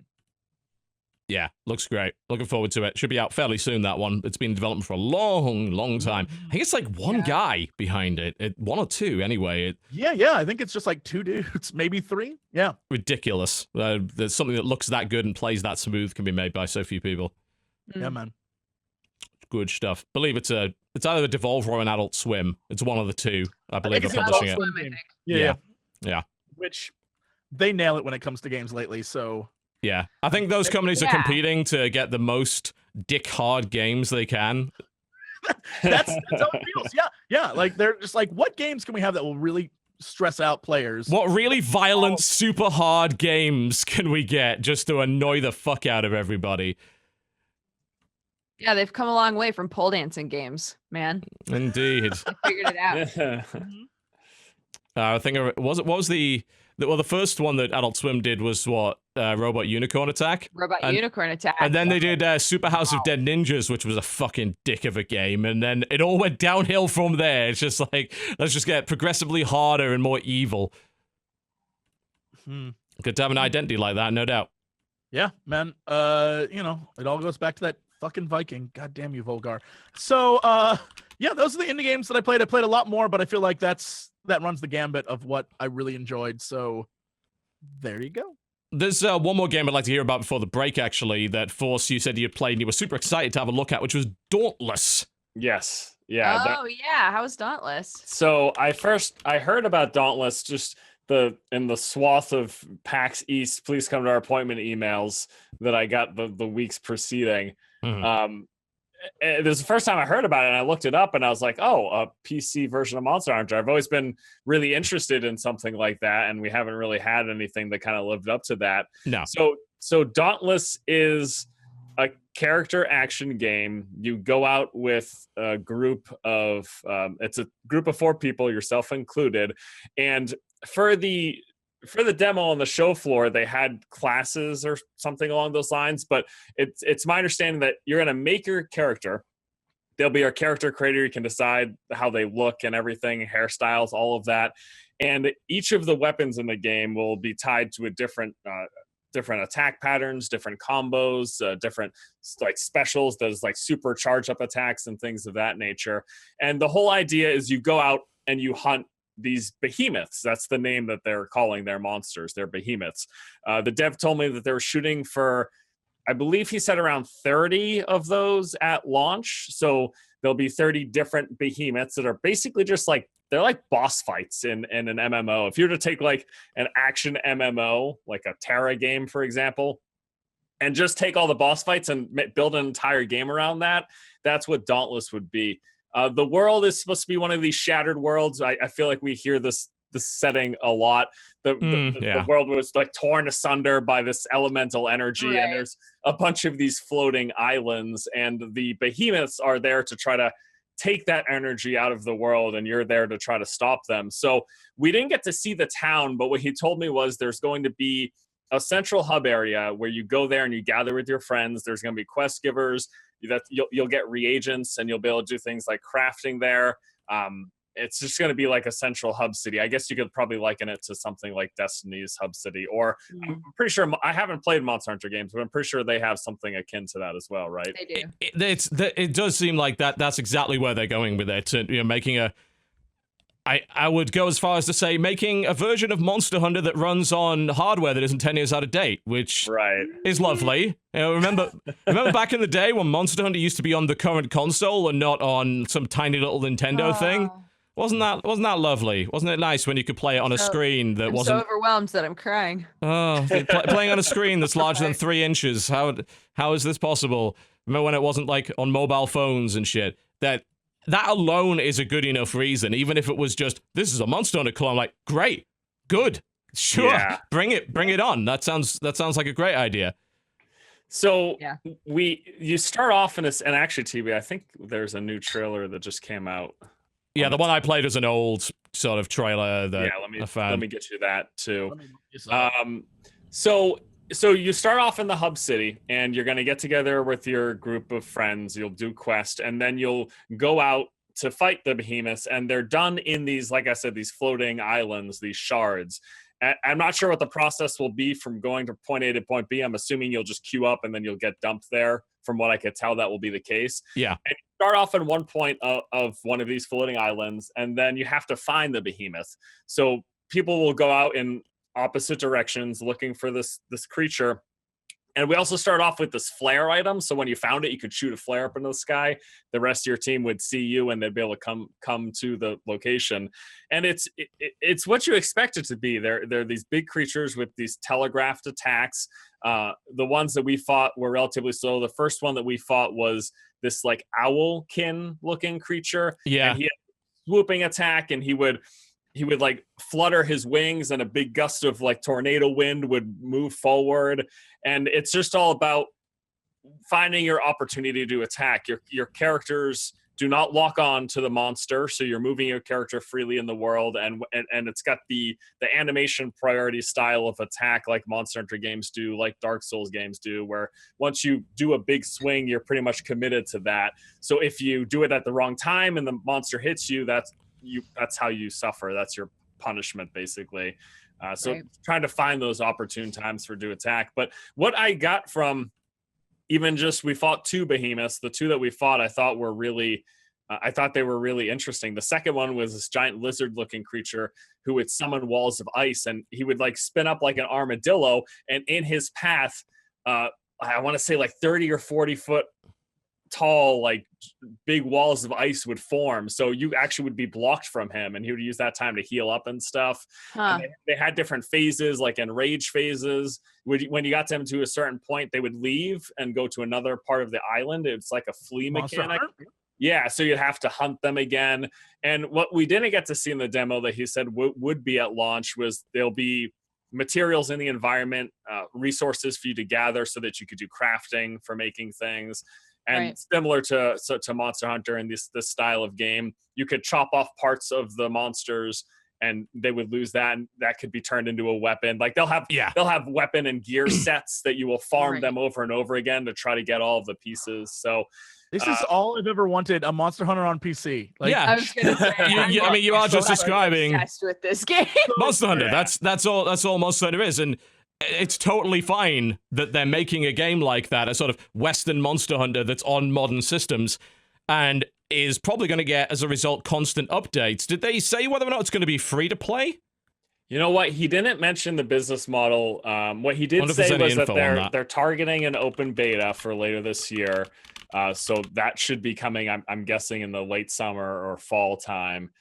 And I'm very excited. I asked him a bit about progression and stuff, and he did say, this is going to be a game about getting gear for your character and getting better. But the difficulty comes more so from the monster fights than it does from accumulating stats and making yourself overpowered, if you will. He didn't clarify. I didn't get a sense of how difficulty is going to scale. Like if they're going to be looking at the gear you've acquired and scale the monster's damage and health accordingly, or if the behemoths are always going to do the same damage, the same attack patterns. It's difficult, isn't it? Because you're kind of in a catch-22 when you build a game like that. If you adjust the monster strength to the gear that you have, then you make the gear pointless, because it's the exact same fight that it was when you had weaker stuff. You just look cooler. But if you go the other way, then collecting gear makes the fights easier. So where do you get the challenge? Like, the only real way to do it is like to have several tiers of that same boss, like heroic versions of it, that scale up, and that gear helps you get that. I mean, I suppose if it was you got to find that balance between, if it's a pure skill-based game, like, can I kill the scariest behemoth in the game with a stick and, the basic cloth armor? Is that possible? Or is there a gear check of some level? And if there is a gear check, how much of a gear check? Is it going to turn into a big ass fucking grind as a result of that? Where's the balance to be struck? It's tricky. I do not envy anyone that has to do that, but yeah, I do like the look of it, though. it's a great opportunity to do boss fighting again, raiding basically, without any of the MMO bullshit attached to it. Yeah, I'm definitely excited. Go ahead, Dodger. I was just gonna say, I hope that they don't have like gear sets and armor sets that you can buy, even though they're cosmetic. Like, one of the really, really fun things about those types of games is like grinding out, like fighting these monsters and then making an armor set from that monster and being like, yeah, I defeated it, right? And if they just let you like buy them, then that defeats the purpose to me. Yeah, that's an interesting argument. If the game is solely focused on the acquisition of really cool, awesome looking gear, then selling really cool, awesome looking gear would take away from that for everybody, I guess. It depends if there's some big hub town where you can ride around showing off, I suppose. I imagine there's an element of that. Incidentally, by the way, I believe that the website... No! Not goddamn Nosferatu! Or whatever it's called. That's what it was called, right? We all know This is great. You're at it again. Oh man, this is great. So the camera has moved so that half of Jesse is in his and half of Jesse is in Force's, but they're slightly out of alignment, so your face is all fucked up. More so than usual. It wouldn't be the first time I've been told that. We're good. Oh my god. Oh dear. Well, anyway, yeah, apparently it is free to play now. They were very cagey about it. They up until I think January of this year, they had an FAQ that said, "We're not sure yet, but we're totally against pay for power," which makes sense. So now it is apparently going to be a free to play game, and I don't know about that. I actually would prefer this to be a pay to play game, and I think that obviously the risk of that is, what if it dies off and there's nobody to play with? But since it's a PvE game, it seems like you'd only need to get a few people together, really, to continue to play it. And then, of course, you stop running the risk of taking that business model and making it buy for power and buy really cool-looking shit when the point is to acquire really cool-looking shit. Well, and like, if they do follow Monster Hunter model, there is fuckloads to do by yourself. Like, I loved playing Monster Hunter by myself. Yeah, So- that's true. I wonder how much emphasis they'll have, because they keep showing the trailers a group of 4. How Right. much solo play will there be? Will they scale the monsters? Will there be a benefit to fighting it with multiple players? Because if they do scale the monsters to make it more difficult, then you might say to yourself, why the fuck didn't I just solo it then? You know, they've got to make both modes compelling, and they've got to make the rewards for both compelling so that both play styles are acceptable. Mm. Tricky one. All right, well, we're going to take a break while we get Force back from the Nosferatu. In the meantime, today's show is sponsored by Squarespace. At squarespace.com/cooptional, you can sign up and get yourself 10% off your first purchase and a free trial for the wonderful website service. I have an ad for you that may or may not sell you on it. It's gonna be quality. I can feel it. Oh, it always never is. quality. Yes. When have I ever done a bad ad? Never. Never. Never. We'll be right back, folks. You're watching the Co-optional Podcast. Don't go anywhere. Hello, you small piles of lint, fluff, and assorted detritus one might find on the floor after it's gone a little too long without a Hoover. Jam Storing here, your favorite video game critic, and today I'm here to tell you about my new video game criticism website, The Jamquisition. After my old website was drowned in the tears of screeching fanboys, I decided it was time for an upgrade, a fresh coat of paint. At first I thought, hey, I'm far too busy to design a new website. Look at all these incredible Greenlight games I have to review. There are just so many amazing titles there. It would be a disservice if I didn't look at them all, and that takes up all my free time. But then I discovered Squarespace. Squarespace let me design a website that's just as beautiful as I am, and let me tell you, that's pretty goddamn beautiful. I was able to set up the site in just minutes and select from a series of professionally designed templates that all look wonderful right off the bat. When I signed up at squarespace.com/cooptional, I got a free trial and 10% off my first purchase. Since my previous website has been overrun with trolls and goblins, it's good to know that Squarespace is an all-in-one platform. It never needs to be updated and patched, and Squarespace keeps every site on its service up to date with the very latest security and DDoS protection. Just in case the next game I review doesn't get a perfect score. To be absolutely sure, however, I've instituted a new review scale, which starts with a 10 and ends with a 10. This means there is no risk that I will tank the score of a game on Metacritic again, so billion-dollar multinational corporate giants can rest easy once more. You can see my new system in action on the Jamquisition website, with my re-review of Waldo, Gasp of the Forest. 6 paragraphs of apologies, along with a 20-minute video, which consists of me whipping my naked back until it bleeds, using a flail made out of plastic Rosalina toys. Squarespace also features award-winning 24/7 customer support. I haven't really needed it so far, since Squarespace just works and there really isn't anything to fix, but I did call them to provide emotional support after all the mean things people said on the internet. They were very nice. Why not create your own website by starting your free trial today at squarespace.com/cooptional. You can get 10% off your first purchase and become the next great games critic. Just remember to make sure that you reaffirm the opinions of everyone who reads it, regardless of what they are. Praise the Lord, for it is me. Squarespace, create a website for whatever you'd like, just as long as you like the same thing everyone else likes. Start your free trial today at squarespace.com/cooptional. Get 10% off your first purchase. Make your next move with Squarespace. Get a unique domain, create a beautiful website, and give everything a perfect score so as not to upset anybody. That would just be terrible. Squarespace, because everyone else deserves a 7 out of 10. At best. Ladies and gentlemen, welcome back to the Co-Optional Podcast. You just heard the sounds of hopes and dreams from the Undertale Determination album. If you want to go check that out, it is determination-ut.bandcamp.com for the whole thing. Determination.ut. That's -ut. That is a terrible URL. I wish I could have come up with something better than that. Oh, Jesus. God. Yeah, right. Okay, we're going to fix this. We're going to fix this goddamn thing right now. I'm going to get proactive. I told you, this is my new pragmatic... Bitly link. Yeah, damn right I am. I'm going to make I am having this new pragmatic approach to life, folks. Right.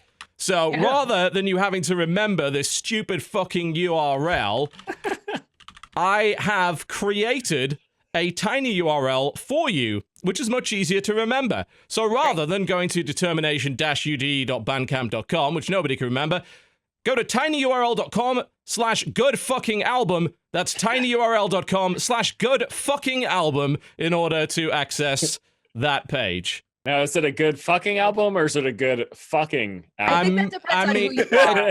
It depends on your point of view, who you're with, what you're into. It's up to you. No judgments. Softball, I had to. This nor'easter has changed you, man. It has. You've been with a Nosferatu now, and you've just got a fundamentally different view on healthy sexual conduct. Indeed. Oh, man. Okay. All right, let's get back to it, shall we? So... yeah. Since this first hour of the show has been dominated by PAX talk, now is the time when you guys get to sit around and do nothing or maybe contribute slightly to the show. I might disappear again, so that's... that's entirely possible, yes. We know the Nosferatu's out to get you, we get it. All right. We'll talk about some of the other games that we've been playing this week. Can I start with a little bit of Nier Automata? Oh, yeah, I can talk a little bit about that, too. Yeah. We'll talk a little bit about that. It's out, I believe, tomorrow on PC, so most of what I'm going to be doing with it, I'm kind of saving for that. Yeah, I'm doing it just the same makes thing. sense, yeah. It was just like, I should probably do a playthrough on PS, and I'm like, but from what I've heard, you're supposed to do multiple playthroughs, so if I do that, when I get the PC version, I'm going to have to do the same fucking thing again to get back to where I am. So I played like the first hour of it, and it was enough for me to get like an initial impression of it, and I'm just going to wait till tomorrow for the PC version and just play the rest there. But I gotta admit, like, I am liking it a lot so far. I did expect to. I like the Nier universe. It's not, you don't necessarily have to have played that game to get anything out of it, as it were. But I don't think so either. No. I don't think you need to know anything about Nier in order to really enjoy Nier Automata. No, I don't. I think you're totally right there. But if you're into character action games, spectacle fighters, then this feels platinum, no doubt about it. You've got that lovely, satisfying sort of slight slowdown effect when you do a perfect dodge. When you get hit by a really big attack, the game freezes for a second, just to really... I suppose the best way to describe it is just to really sort of lay into you that you're fucked up. It's like, look upon your failures and despair, you fucking casual, is what that game does to you. But what was really weird to me, and apparently there's a lot more weird stuff going on because the game opens up into a sort of open world segment later on that literally has a fishing mini game and shit. So yeah, that game is very strange in that respect. But in the first hour, I experienced a bunch of different weird camera perspectives and some shmup stuff. Like, the game turns into a shmup every once in a while. Yep. In fact, sure the whole game has a shmup element to it because you've got this thing that accompanies you called a pod, and you can hold down the fire button, and it sort of acts like a little drone in a classic shoot 'em up would, and it just helps you do damage and attack things at a range. But there are literal shmup bits in the game. In fact, I think that's the first part of the game. As soon as you get into it, you're in a 2D shoot 'em up, and you're flying this like little flight vehicle or flight suit or whatever, and it changes perspective from 2D to behind the shoulder at one point, and then you, even in the on-foot sections, which seem to be the majority of the game, every now and again it'll switch perspective. It'll go full above your head and turn it into a sort of isometric game. It'll go side-scrolling. And it'll do that. That was one of the coolest seamlessly. things about it when I was playing it. I thought that, like, depending on where you were, the perspective was totally different, and it was so seamless. Yes, it is completely seamless. It was a bit, I wouldn't call it jarring per se, but there's definitely perspectives that I like more than others. And the only real beef I've got with the game so far is that I don't really like the shoot 'em up segments. I don't really think they add much to the game. They remind me of turret sections in FPS that are like just little fillers to sort of break up the monotony. Because they're so simple, at least early on in the game, maybe they get fleshed out later. Because they're so simple, I'm just like, why is this here? I'd rather be doing the regular fighting than this.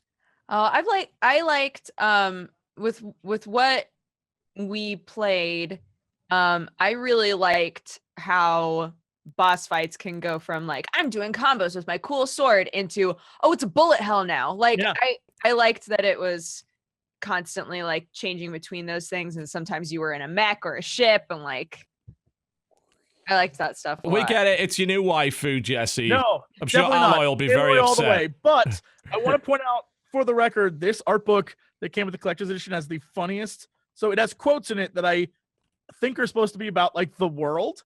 And one of them is just perfect. It is, yes, redheads. They never came back in the end. But be honest, you're relieved too, aren't you? That's what the quotes. Please bear in mind, the dev of this game doesn't give a fuck. Yeah. I believe in a recent interview where I was asked, like, why is the main character wearing high heels? He's like, I like pretty girls. I'm like, it's like, okay, that's very straightforward. Doesn't the creator show up to pretty much every press conference wearing a giant mask too? Yes, that mask, by the way, and I have there's my copy Nier that I got for PlayStation, and the first like printing of them is a day one edition. The machine mask, if you look very closely there, the machine mask, it's a cosmetic that's in the game, and. So that's a real thing that was in the first Nier had that as well. So he's got some very interesting quotes. Like, I think he was interviewed at one point. It's like, yeah, I'll do anything as long as I get paid. He's very, very straightforward about what he believes. I can kind of respect that, but the character design is really slick and cool. And also, I have to say, if you like sexy bishy boys, the game's got plenty of that as well. Plenty of those in there too. There's a lot of sexy robots in that game. All I'm saying, there's a sexy robot for everybody in Let's that be real. game. When you not creating sexy robots? If you had to make a robot, you make that robot sexy. Fact. Absolutely. Fact. Yeah. He's bonkers, and I love him for that. But most of the game I'm definitely enjoying so far. There was a interesting little thing that I noticed, and I'm intrigued as to your guys' opinion on this, because it harkens back to something that happened a good few years ago, a really ugly, nasty controversy. You remember the whole Jennifer Helper thing with Dragon Age a while ago?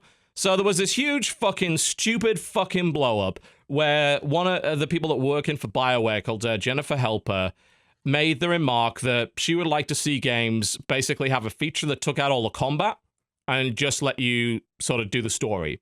And the internet, being the internet, fucking blew up over this and said that this was terrible and went and insulted this person and harassed her because the internet's terrible.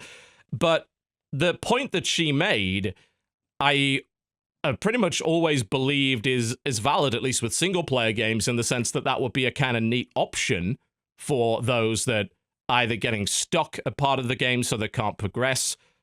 If they don't want the challenge, they don't have to. And it's not like we don't already have this. We have difficulty levels in games already. And of course, we have the ability to watch a game via YouTube. But the reason I'm bringing this up is because Nier Automata, in its easy mode, allows you to install auto combat chips in your character, which basically does a lot of the fighting for you. And I'm interested to hear your guys' take on including that in a game. Do you view that as a good product feature, a bad product feature, what? I mean, it lets more people experience the game, right? Yeah, isn't that what it's about? It's like it being inclusive enough to like everyone can play the game, and it's not saying, well, because you suck at X, you can't enjoy this. I think that it doesn't hurt the other players in any way. No, it doesn't. Like, ruin their. Let's not pretend that every video game community is about inclusivity and people wanting people to like join their community, you know? I think specifically like Platinum games have really interesting combat, right? Like the combat in this game is kind of difficult, and it has a lot to it. And in order to be like actually good at it, even on easy mode, to be actually like good at it takes a lot of effort, right? And I don't think that it's going to be the sort of game that everybody's going to pick up and go, yeah, right?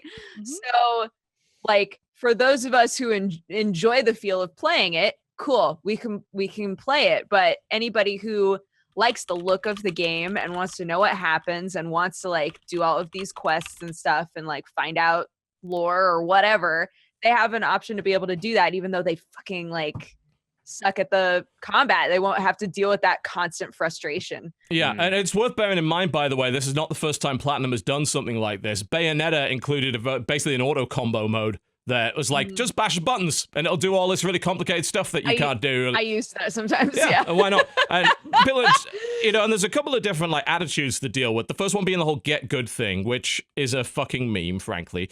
But the attitude being, at least initially with it, get good is not and some people have argued that it is not an exclusionary term.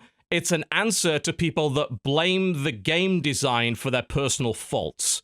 Yes. That's what get good started off as. If people are using it as to be a fucking gatekeeper or using it to exclude people, they're fucking assholes and they're using it incorrectly anyway. The point is that Dark Souls is a fair game, so don't fucking complain about it. Just get better.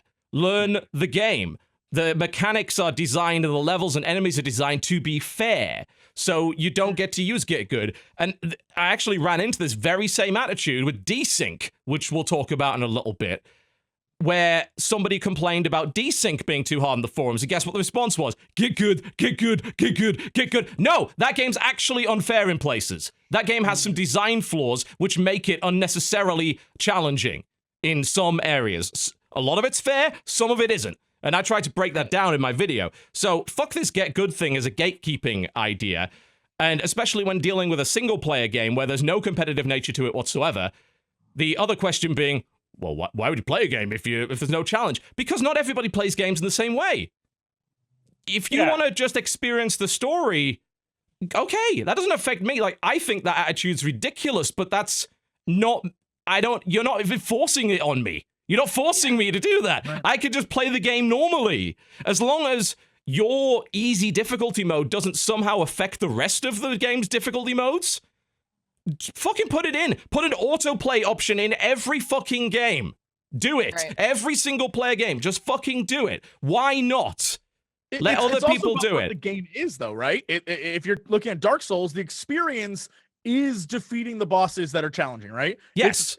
Yes. The story is picked up by items. Like, it's not a story-driven game, right? Yeah. A game, like if you go back to Dragon Age, like we were talking about, or you go to Automata, if those are games that are story-driven games, people are like, well, it's based on a story. We want you to see the story.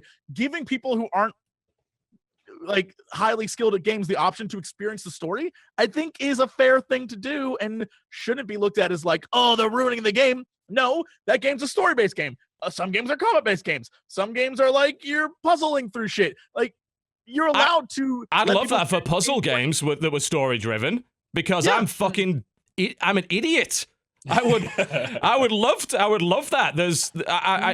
would have loved that for the Talos principle because apparently that's super interesting. But it's like I am too stupid for this. I can't. The more recent Sherlock Holmes games, pretty much after you've done a puzzle twice, it'll be like, if you want to skip this, that's cool, and it won't like negatively affect your game. Like that's fine.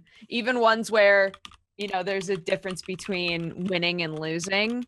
Like, if you say you want to skip it, it'll just assume you won and be like, yay, you won, you did it. Right? That's nice, although wholly unsatisfying, I imagine. Yeah, it is for some people. You know, there'd be no satisfaction for me in that. But here's the thing. There's a proven market for this. If you're going to bring up the whole opportunity cost idea and that obviously this takes dev time, you're right, but there's a proven market for people that want to just experience the story or maybe just look at the game, and that is proven by the existence and popularity of Let's Play and streaming. There is a huge market for people that just want to passively experience the game, and that is totally fucking fine. Especially older gamers. That's they you know, sometimes they're like, I don't have time to invest 20 hours in getting good at this. I want to play the game, but I want to do it my way. And real talk, going back several years now to when LA Noire came out, that game had a mechanic where you just pressed the button and it automatically took you places. When my mom found that shit out, she loved that game. Then she could play the mystery part and the investigation part without having to do all the driving around bullshit and all the like extra and the crap. combat, because actually the combat and the driving in that game was shit. It's terrible. Like it's good that you can skip that because it's bad. Like and she just press a button and skip it, and then she'd be back to the thing she loved, and it was the story. So like it's one of those things where having the option there, you open up gaming to a lot more people. I'm just putting it out there. And that doesn't hurt. You know, it wouldn't work in every game. Obviously, we're talking about single-player story-driven games that have a fairly clear separation between gameplay and storytelling. If let's go back to Brothers again. Going back to Brothers again, my favorite example. There are so many parts of that game where if you're just to watch it, you wouldn't experience the full emotional range of what that game has to offer because it ties storytelling and gameplay together in such a sublime way. The thing is, those games are so rare. Like they really are. And honestly, Brothers isn't even hard. Like, it's not actually designed to be a difficult game. It's the same with Journey. It's like, unless you're... I think the only people that really couldn't beat those games are people that actually have disabilities. They would probably struggle. And there, by the way, is another reason for maybe including those modes, you know, where giving access to those sort of people. And also, even if you're a core gamer, don't lie to me and say that at no point during your gaming career, if you want to call that, have you ever run into a part of a game that you got stuck on and you're just like, I just want to get past this because I want to keep going. I want to see the rest of the game. And you're just like, fuck, this is annoying. You don't even feel the satisfaction of beating it because you're so pissed off. I imagine that with desync, considering that I gave a stat in the video, it's probably gone up since then, only 16% of players for desync have beat the first boss. So I haven't. It's 83% of people that bought that game haven't even got past the first fucking boss. Like, they barely scratched the surface. There's a very strong argument to be made for these sort of autoplay options. And they're even integrated into hardcore games, for God's sake, for other reasons. Like, you play the Total War games, that has auto battle. Are you suddenly a filthy casual? You're not doing all the battles yourself? You're not being a supreme commander and making sure that you get optimal kill ratios on the battlefield? My lord. No, fuck that. There's a reason, like, that game respects your fucking time by not forcing you to every bullshit battle in the universe, you know? There's so many good reasons. You'd be a very good Grand Vizier. I think so, yeah. You need like a staff with a serpent on it and a big hat. You'd be Jafar. You're basically Jafar is what we're saying. Yeah, I could totally have that. Like I said, way less creepy. You know, what kind of... Jafar is? all the arguments I've seen against this idea are just sort of gatekeeping, in my opinion. That even the people who sort of had a bit of a point saying, well, you know, it may negatively affect game design further down the line. It may. That's a weird ass slippery slope thing. It's conjecture. I don't think that makes any kind of sense. We're currently in a video game climate where it's perfectly acceptable to make an experience where you walk around a house. Yes. And it's just as likely that you're going to scroll through new game releases and find a game that's like, this is 3 times harder than Dark Souls. Yeah. And they'll both sell great. We literally have all of that and more besides. Make any sense. We have so much choice in that respect. And as I said before, me being, I'm a consumer advocate. I advocate for consumer choice, and that includes shit like difficulty modes in games. And I pushed for it in desync as well. And it was get good. Nope. That game is unfair. That game has design flaws. I will not get good, sir.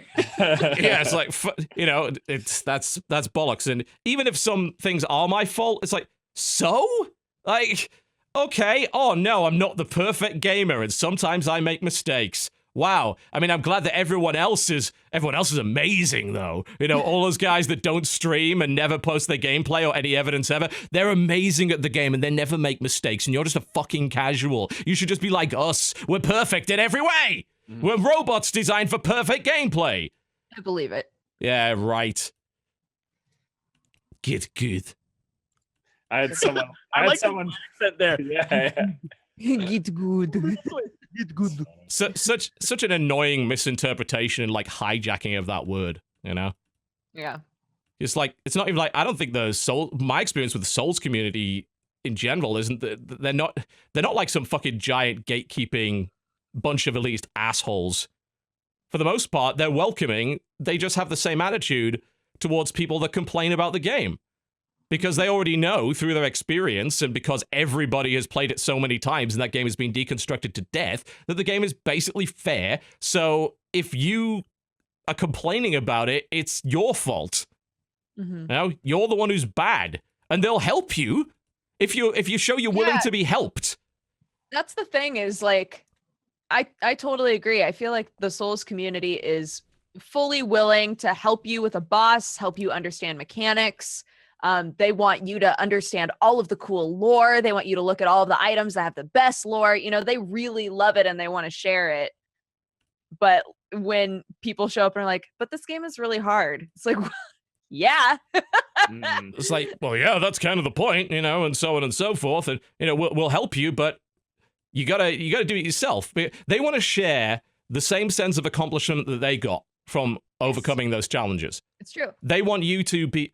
That's not gatekeeping. That's the exact opposite of gatekeeping. They want to include you in their joy. They want to share that joy with you, but they know what's required to get there. Yeah. So it's almost like tough love in a way.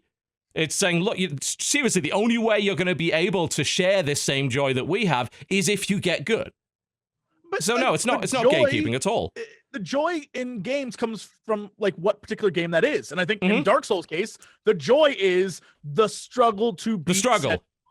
Like, the idea of struggle is tied to the whole thing, Yeah, the whole thing is that the whole game is dismal and miserable and strife-ridden because that's the whole theme of it. Everything ties in. Story, lore, world, level design, aesthetic, and gameplay all tie together to make this one particular whole. And that theme is despair, and misery. And the conquering of said despair and misery. But even when you do conquer it, it doesn't mean you won. That's Dark Souls in a nutshell. It's like, oh, you thought you won? Nah, everything's fucked anyway. That's just the way that it's designed. And maybe Dark Souls is one of those games when autoplay wouldn't be a great idea. But I mean, really, even if it did, I think the argument against autoplay for Dark Souls is that it would show how to beat a fight, and that would spoil it for some people. Right. Also, what else is there to do but fight in Dark Souls? Exactly. Right? Yeah. Totally. It's like a puzzle game. What else would there be to do besides solve the puzzles? The joy is the solving of the puzzles. And so, like, it's when games have a lot of story to deliver to you. And the joy is the story and the twists and the turns of the story. Then that's a good use to be like, here, play the story. Don't worry about the other shit in the game because that's what we're selling you. Yeah, right? it's when you get to like as think of like Portal. Like when you make your puzzle example, think of Portal. Me being a moron, I didn't beat Portal 2. I did beat the first one because it was kind of short, but I didn't beat Portal 2 because I was bad. But there's a lot of story and a lot of really cool shit in that game, so I watched the rest of it.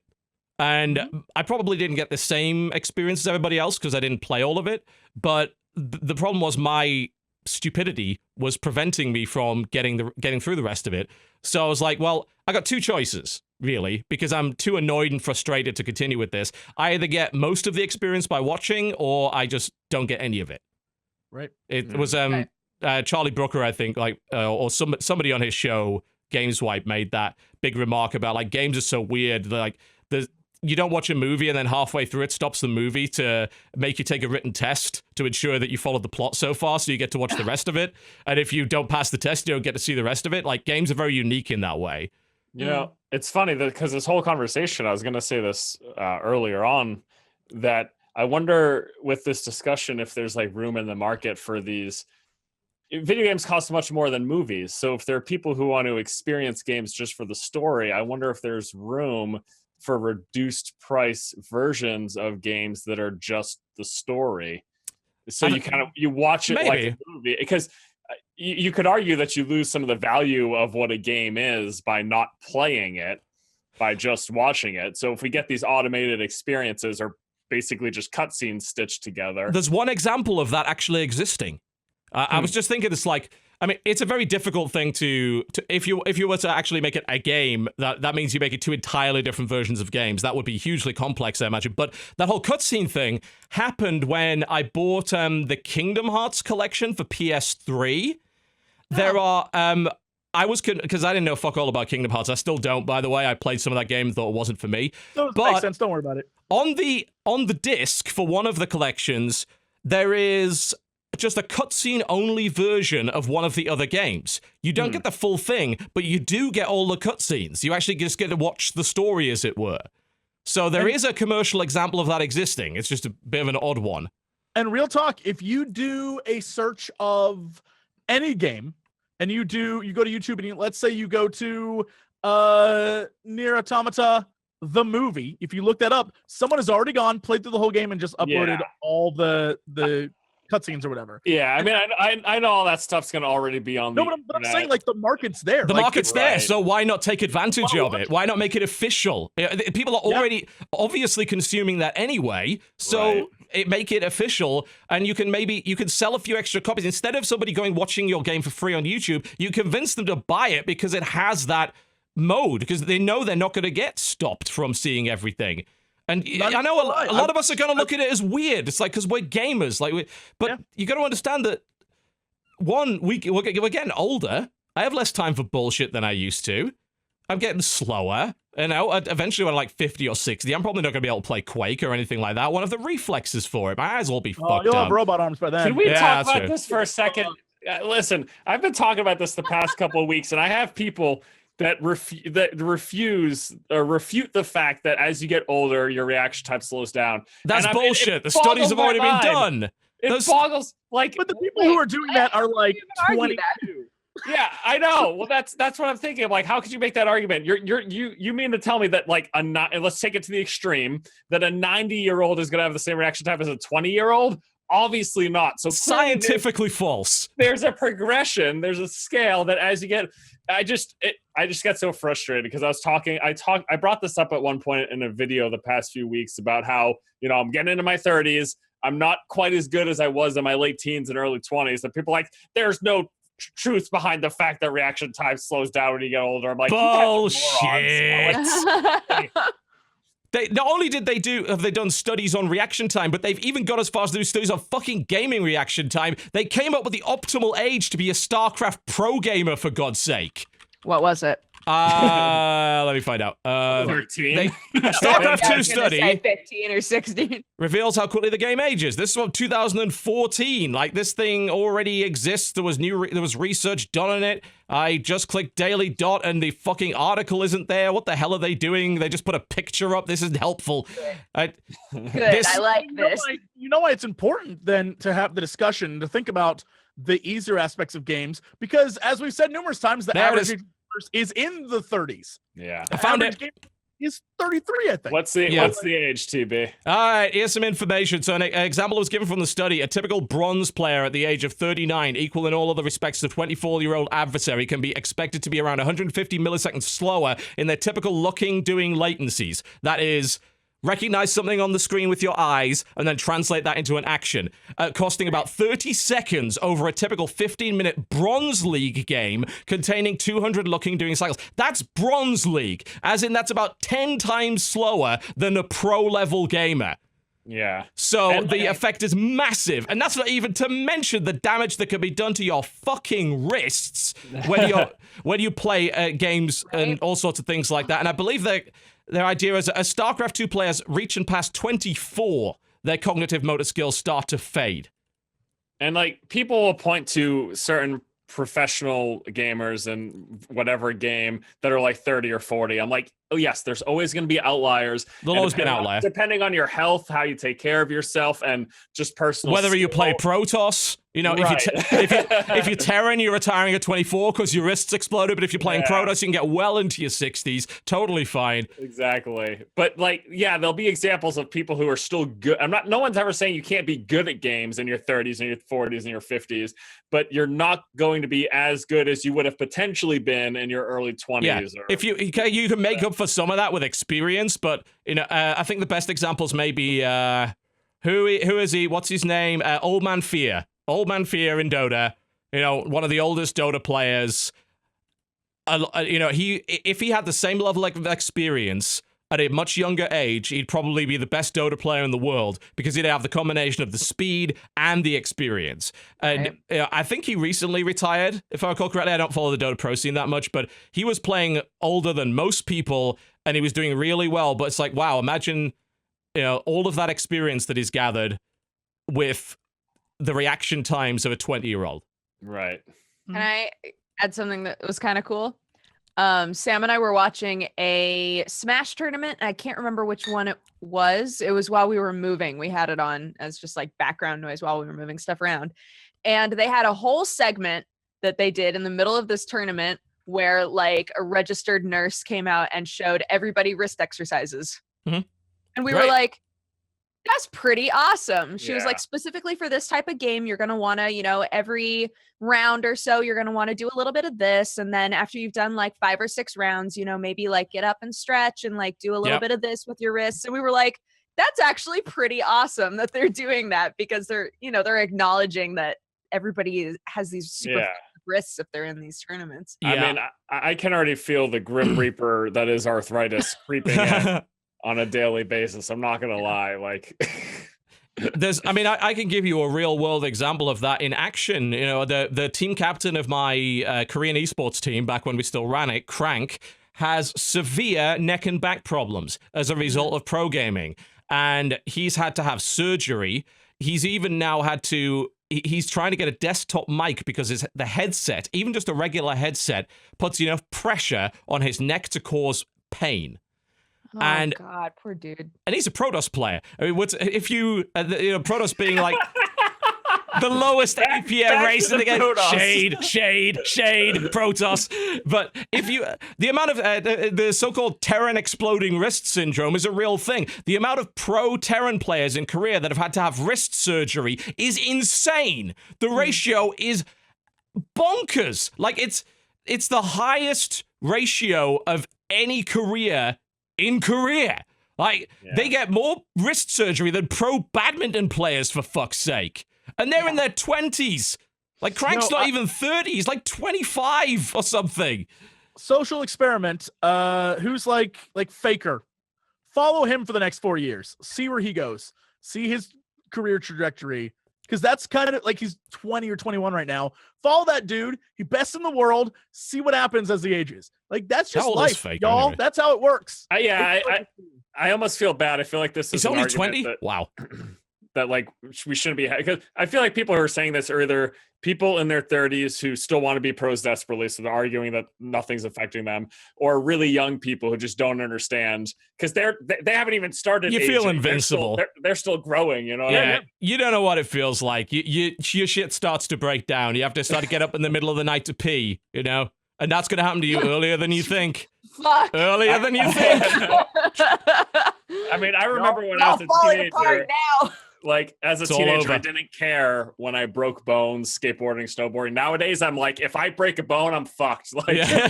I do not want it to happen. It's like just turn off the machines if I'm in hospital. Just let me go. I'm too far gone. It's getting macabre. But yes, I suppose that was just a conversation that came out of that. But yeah, like fuck gatekeeping, Yeah, I think that Yeah. was That's what it's about. overall our basically. Yeah. Yeah, and good on Platinum once again for giving options, because that game also has a super hard you die in one hit mode as well. So it appeals to feeling. Yeah, it does. both sides of the spectrum, as far as I'm concerned, and that means a Even good in the product. tutorial. Yep. Oof. Hey, I played it on hard and got my ass handed to me and realized actually I'm not as good at Platinum games as I thought I was. I should play normal. As I'm just burning through small health, like, oh god, I'm bad. What happened? Oh no. All right. Okay, let's move on. Dodger, you been playing anything?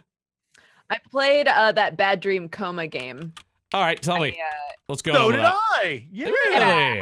How far did you get in it, Jesse? I need to continue playing it on stream, but for Fan Friday, I got to chapter 3, I believe. Okay. I beat I'm it. curious if you ended up going the same path I did. Let's just say I was So biased. yeah, so this game, I think it's Swedish. I think it's a Swedish game or a Polish game. I'm so sorry, guys. I can't remember which one. But I would say Polish, I believe. the idea of the game is that you are trapped in a dream, and so is everybody else who's in this town with you. You walk around and you see people who are literally just like heads. You see people with their guts hanging out, like all kinds of like really, really crazy stuff. And it's explained to you that the only way to escape this dream is to die, but no one has been able to die for a while. Like no matter what happens to them, they just won't die. So the hospital is like overrun with people because everybody has these like horrible wounds that should have killed them, but they're just living with pain because they can't die. Well, this sounds peachy. Yeah. So you basically go on a journey in this town to figure out what happened to death is like the whole concept of the game. You find out real fast that the game does care whether or not you're a good person. Within moment one, I locked one of the endings. Did you punch a crow? The minute I started the game, I was like, oh shit, you can like punch a crow? What's that do? Punched it, and then if you go to your status, it's like good ending, blocked off. I'm like, fuck. Yeah, I did. So it like tracks whether or not you do good things or bad things. There's a you were a perfect person ending, there's a you were an evil person ending, and there's a you were just a dude sort of ending. And I got the you were just a dude ending. It's very difficult to get the good ending. I think you would have to have like a cheat sheet with you to know which things are gonna like The worst part is the more bad you are, the easier it is to do bad options. So I was doing things that was like trying my hardest not to hurt people and still brutalizing people. It's like, no, oh god, that's not what I wanted to do. And guys are like dead and bleeding. I'm like, oh no. That was my gaming experience. But the game does it winds up mattering a lot at the end which direction you went. Like it matters to the story. It doesn't just matter to you. Like it actually affects like what's going on in the game. So I appreciated that. There are definitely moments in that game where I was like, what? Like what's going on?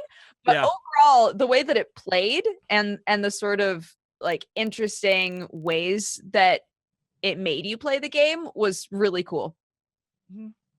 Yeah, it has that vibe somewhere between Rusty Lake and the Cat Lady and like all those different like really bizarre games that are just we made a game to weird you out. It's not necessarily scary, but it's like what the shit is happening right now? Yeah, it's not scary.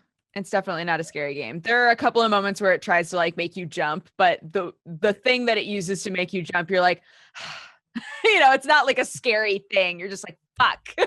Right. You're like, oh, I can't believe that just happened. Yeah, exactly. So, Cool. yeah, I enjoyed it. I enjoyed it quite a bit. You beat it? Oh, you got the okay ending. I got the you right ending. Yeah. But at the end, I was going, man, I really enjoyed the like point and click elements of that game. Like, I thought that a lot of that was really unique. And apparently this is just like Rusty Lake, where there are lots of bad dream games. Yeah, someone told me that this is not the first game. Yeah. There are other bad dream games. We're late to the party on all of these. I know, what the fuck? God. Yeah. But it was the story overall that made me go, huh? So, overall I would say that it's very fun to play, but at the end you might be like, what? What did I just play? What just happened? Yeah. So, fair enough. Other than that, my future mother-in-law is in town.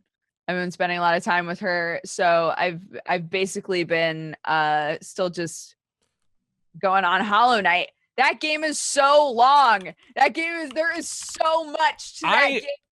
Was a bit worried about you last night because I saw your message. I'm looking at Steam every now and again, and on my friends list, it's like Dodger, Hollow Knight. I'm like, all right, and I came back 3 hours later. Dodger, Hollow Knight. I'm like, And then get away from it, dude. And then about it makes you feel better. 4 I'm almost never actually playing it. It's just like minimized, and I don't realize it's there. I believe this is the same person who had 162 hours on Sakura Clicker or whatever it was. So, I left that open on purpose though, because I wanted to see while I was out of town how much muns I could get. Yeah, it's easy to accidentally leave a game up sometimes, because sometimes Steam doesn't even close them properly, so the process is still running in the background. Like, oh shit, really? What? That's messed up my time. Yeah, for me, it's because I've played this entire game on stream. I always, at the end of the stream, I like minimize it, read off the new subs, and then I'm like, cool, what else do I need to do, right? And I don't think about the fact that it's just sitting there minimized. So then the next time I play it, it's like, you have 190 hours in Hollow Knight. I'm like, that's not accurate. It's so not accurate. But it is just a huge game. There's so much to it. I was explaining to Sam, and I totally understand that it's a little overdone to compare games to Dark Souls at this point. I totally get it. Very Dark Souls. But Hollow Knight did sort of a Dark Souls for me, in that I felt like I had played so much of the game and I just now hit the story. And everybody was like, wow, I'm surprised that you're just now hitting the point where you like understand what you're supposed to do. And it's because the game just lets you go wherever you want, right? And like you get lore elements by beating baddies and looking at descriptions, and by looking at item descriptions and stuff. Very Dark Souls in that way, where you have to just kind of like piece together the lore and try to figure out what's going on. And like each of the different areas has such a different feel and completely different bugs inside of it. And you're like, okay, interesting. I think I kind of understand what's going on. And I finally hit like a huge story part, and a bunch of people were like, I can't fucking believe it took you that long to get to that place, right? Because it's just, the game just lets you go wherever. So yeah, it's cool. I know I've talked about that game like 3 weeks in a row, but seriously, go play it. It's so worth it. Like $15 for a 40-hour game. Like, just it's great. It's a great game. Cool.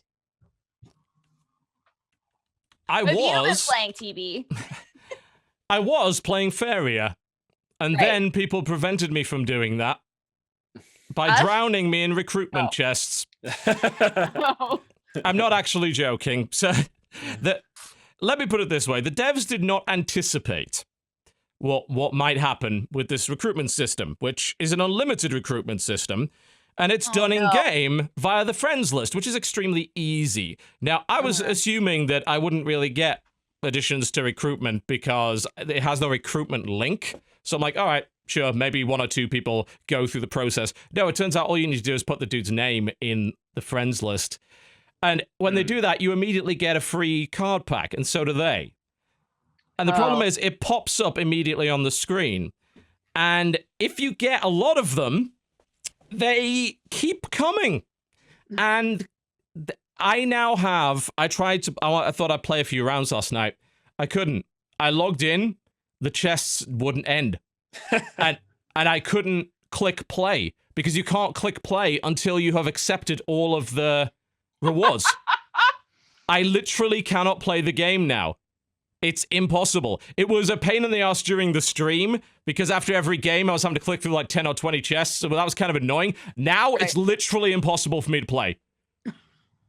So, like, well, I mean, even then, when all this is done, I've got to open like 500 packs.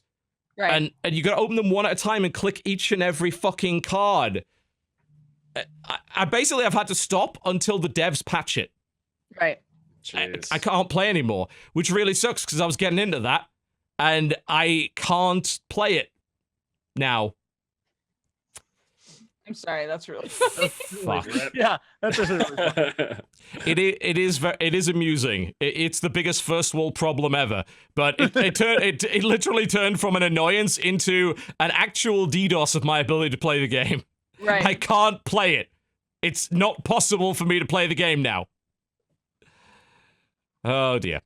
Yeah. I don't know if they patched it out yet. I hope they did. They just didn't anticipate it being a problem. But honestly, like, I think it'll be a problem for any streamer or anyone like reasonable size YouTuber that makes a video. They'll probably get here's the problem with refusing friend requests. I can't get to the friends list until I've got through all the chests.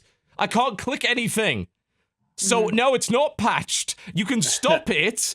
You can stop it from happening, but because there's so many chests queued up, I can't do anything.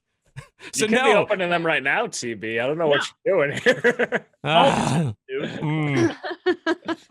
might have to set up an auto-click macro and just leave it for 2 hours.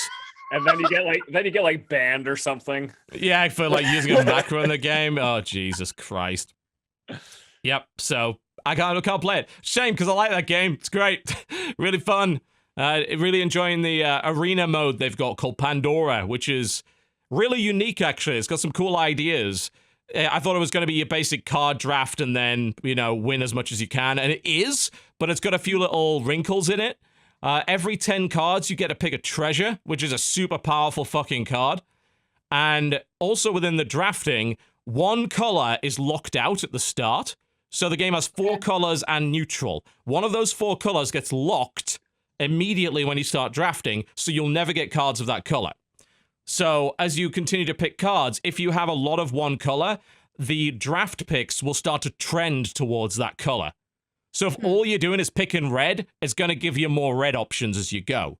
And it'll be like, well, maybe you want yellow. And I'm like, no, I want red. Red, red, red, red, red. So the game eventually gives up and is like, okay, I'll give you red. And since the resource system in that game requires you to play specific colored lands to play certain cards, it's not like Magic. Well, it kind of is like Magic. The lands don't earn you mana, so it's not like you play, hey, this requires 3 colorless and a swamp. It's like the card requires like 2 swamps, but it just means you need those lands on the board. The lands don't generate mana. Right. So that's kind of how that works. Like, oh man, I already tapped my swamp. So now there's no tapping. No, it doesn't work that way. But so obviously, if you had a deck of all 4 colors, you'd probably have a pretty fucking bad time. Like, it would be very hard to play all of the cards, which is why you don't really do that in Magic either. Although Force could probably tell me, Force, is there some crazy 5-color fucking deck that exists? Some kaleidoscope of bullshit? Yeah, totally. There've been that stuff's come in and out depending on the sets, but yeah. Did you guys talk about Wildlands last week? Did you guys already lay into that? Only a little bit. Into that. Only a little bit. Let us never discuss it again. Just wanted to check. I haven't really gone back to it because it's crashing a lot. Like, that really puts my tolerance of the whole thing off. I got it running fine. Don't try and run that game on Ultra. Holy fuck. Some of the Ultra settings are just like, we're going to eat all your frames. It doesn't matter what you have. Titan XP, 8-core CPU, don't give a shit, mate. They're going to ruin it for you, but there's a couple of settings that, like, I think it's foliage density. If you turn that down from ultra to very high, and if you turn shadows down from ultra to very high, it, like, almost doubles your frame rate. So just play it on very high. Don't play it on ultra, guys. It's not worth it. But I don't know. The game's just dull in my eyes, and the driving is shit. And the helicopters are impossible to control. What the fuck is happening with them? I can't get it to go in a straight line. I can get it to, like, go forward for about 5 seconds, and it stops. And it's like, oh. They have, like, 2 different modes of flight. I'm just disappointed, you know, because as for as much shit as people like to give Ubisoft, I've really enjoyed some of their, like, recent games. Rainbow Six. To this day, you're the same, TB, I think. Rainbow Six Siege is one of my favorite FPS games ever. I will suggest that game to anybody. Yep, like, it's awesome. I think it is excellent. And I really liked For Honor, although I did fall off of that, admittedly. I still think that's a good game. Parts of, 1v1, 2v2, great. Dominion bullshit. If they come up with a better mode than Dominion, I'll probably play the game again. So, like, I had high hopes for Wildlands, but like you said, it's just dull. There's nothing, like, special about it. There's nothing unique about it. I gather the most fun you have is when you're playing with other people, but that fun comes from those people fucking up and making things unnecessarily difficult. Yeah. And then, like, when you play solo, it's almost a bore because the AI is so damn stupid, even in the higher level zones. Like, God, it has problems getting into cars. One of the first missions I did was rescue this VIP, and he got stuck in a cliff and wouldn't move. So I tried to get him down, but I thought, maybe he can take a little bit of damage. Maybe if I, like, shoot him in the toe with my weakest weapon, then maybe he'll, like, stumble and get out. No, he died instantly from a shot to the toe. So that was great. One of the things with the AI as well, unless you play on really hard, you can pretty much beat any encounter in that game by getting the whole squad in, like, a truck, driving up to an enemy base, pressing F, which is assault mode, which means they'll break the windows, lean out the windows with their guns, and shoot anything nearby with pinpoint accuracy. So you could just drive around in circles and kill everything in the base, and your guys just boo, boo, boo, boo, boo, boo, and you just go wee, just doing donuts in the middle of a fucking drug compound. It's the dumbest shit in the universe. Like, it's so bad. I think that, again, you'd have to play it on a much harder difficulty, but I think the test of any game is if you play it with AI partners and it's boring, but if you play it with co-op people, it's good, then the reason it's good is because you're playing with your friends, not because the game was good. Right. The game should still be decent with AI. Maybe not the best, but decent. Yeah. Oh, well. It's, it's not the worst thing. Like, I will say, for me, a redeeming quality of that game is I like clearing bases. I loved it in Far Cry, and I just enjoy that process. Well, since that's most of the game, I'm sure you'll enjoy that. Exactly. That's basically all the game is. You go up to camps, you mark everybody, you take them out from stealth, and then you pick up, like, 1 of 4 collectibles. There's, like, weapon parts, there are resources, and then there are the rebel faction. You can get upgrades to, like, call down airstrikes and stuff. But so, like, if I want to kind of veg out and not think too hard, I like clearing camps and stealth, but beyond that, I don't think there's just nothing special about it. There's nothing pulling me to keep playing it. No, it's Ubisoft the game again, except this time the game lets you experience Ubisoft the game with 3 other people that are playing Ubisoft the game. Right. So if that's what you were after, great. But, like, even you were mentioning, like, good Ubisoft games, like, we keep ignoring Watch Dogs 2 was fucking good. Like, it was way more of what the original should have been. It was colorful, it was interesting, the characters were much better, the hacking was much better, the driving was much better, the fucking city was more interesting. They've actually made some good games lately, but Wildlands has just kind of gone back to whole Ubisoft the game again. And that's a real shame in my eyes. Oh, well. Formulaic is how I describe that. All right, let's go to break. When we come back, a little bit of gaming news, what there is of it, and releases. I'm sure there'll be something exciting in that list. You are watching the Co-Optional Podcast. Don't go anywhere. We'll be right back.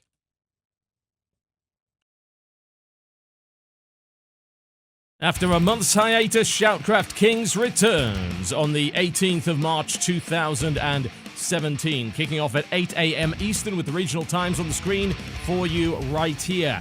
Bunny will defend his crown and throne against all comers, including some of the best players from Korea and the top foreign pro gamers from around the world. You'll be seeing participants from the recent IEM Katowice Global Grand Finals, GSL, and more besides. We have the absolute best and, of course, our brand new larger prize pool of $7,500 on the line, a potential of $375 per map. That is a lot of money, and it's going to be a fantastic event. I'll be casting once again with Mr. In Control Robinson over on twitch.tv/TotalBiscuit. That is twitch.tv/TotalBiscuit. All of the spoiler-free VODs will be available on this channel, youtube.com/TotalBiscuit. But of course, the best way to catch it is live in the channel. Come and watch some of the most exciting StarCraft 2 action that you will find online. This is Shoutcraft King's March, and it is going to be fantastic. 8 a.m. Eastern on March the 18th, 2017, twitch.tv/TotalBiscuit. Ladies and gentlemen, welcome back to the Co-Optional Podcast. Hi. Cool. Nicely done. We're pros here, no doubt about it. We did it. We all did it. Good job, team. Well done. Well, not really much in the news this week. Obviously, the whole Switch launch hullabaloo is kind of over and done with. There's not really a lot to say on the subject. Yeah. Apparently, it sold 1.5 million units. I imagine it would have sold more if they'd actually stocked it. Yeah. So, what are people saying about the other games that aren't Zelda? What is it, 1-2 Switch? Most people said 1-2 Switch is a joke for the price they're charging for it. Like, okay. 1-2 Switch should have come with the Switch, is the general consensus. Yes, it's a little pack-in demo game, is what it is. Like, Mm-hmm. no way is it worth the amount of money. I know Angry Joe has had a lot of fun with that because I think he had to re-edit his video like 27 times to dodge all of Nintendo's copyright bullshit. Somebody got their video taken down for using the startup noise from the Switch. That click. That is registered under Content ID. What is their problem? What's Nintendo's issue? I don't... Japan. Japan. Like... They're Japanese. These big Japanese companies don't understand YouTube and don't want to understand YouTube. Yeah. It's that simple. All of this bullshit, when you've ever seen this bullshit come down, it's always from a Japanese firm. Every time. Whatever. I mean, I guess it's within their right. It's their stuff. But it's not. Not in the case of review, it isn't. That's impinging on fair use. So no, it's not within their right. So yeah. Anyway, yeah. I mean, this isn't news. They've been pulling this shit for years, which is why I don't support them. But whatever. I have the new Just Dance game, but I haven't popped it open yet. I haven't tried that on the Switch. I'm so curious to know how Just Dance plays on the Switch. I mean, I imagine it's probably the same as it did with the Wiimotes, right? You probably just hold a Joy-Con in every hand and just dance, yeah? Maybe. Probably? Yeah. I would think so. We'll see. We shall see. Yeah, I don't really think there's an awful lot else going on with it, really. Like I said, a lot of people still can't buy it, which resulted in there being a massive drop in the charts for Breath of the Wild, which makes perfect sense, because literally everybody that bought the Switch probably bought Breath of the Wild with it. And now that since there's no restock of the Switch, they can't keep buying Breath of the Wild. But there's a level of, I guess you can understand it to some extent because they overproduced the Wii U on launch. So they were trying to avoid that, but now again they've underproduced the Switch. So they apparently can't get it right regardless of what they do. So whatever. But there's not really much else on that other than I'm waiting to buy it. I want to play Zelda, but if that's the only thing they got right now, I'm just gonna wait. Yeah, I'm not touching it yet. Like, especially since a lot of the games are so badly optimized. I watched a frame rate comparison of Dragon Quest Heroes 2 between, I think it was possibly PS. I don't know if they put Vita in there. It was like 3 different systems, one of which was the Switch. The PS4 was running at about 60 was the Switch was dropping down to 20 in boss fights or lower.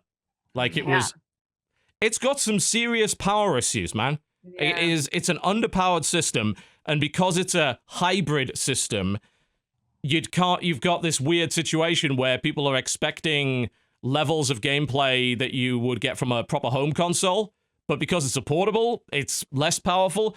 But then you get these weird situations where in portable mode, some of these games are running better because they're rendering at a lower frame rate. And there's even things, some people seem to even have the theory that Zelda has a memory leak.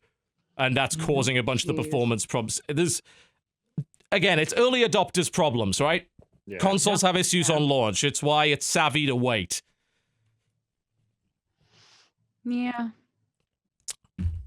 So I guess something that's kind of related to this, there's not really been a lot of news. You don't release, I guess, a lot of news around PAX time. There's not really a lot going on at the moment. Probably the biggest blow-up over the last few days was actually over Jim Sterling again. And no, he wasn't attacked by another indie dev. There's no another lawsuit. Although it wouldn't surprise me if somebody tried to launch one on it. He had the audacity, ladies and gentlemen. He had... I mean, he's the worst person in the world. He's literally Hitler for doing this. He gave Zelda Breath of the Wild 7... I know. You warned us and we didn't listen. And now it's too late. When they came for Zelda, I did not speak out because I was not a Zelda.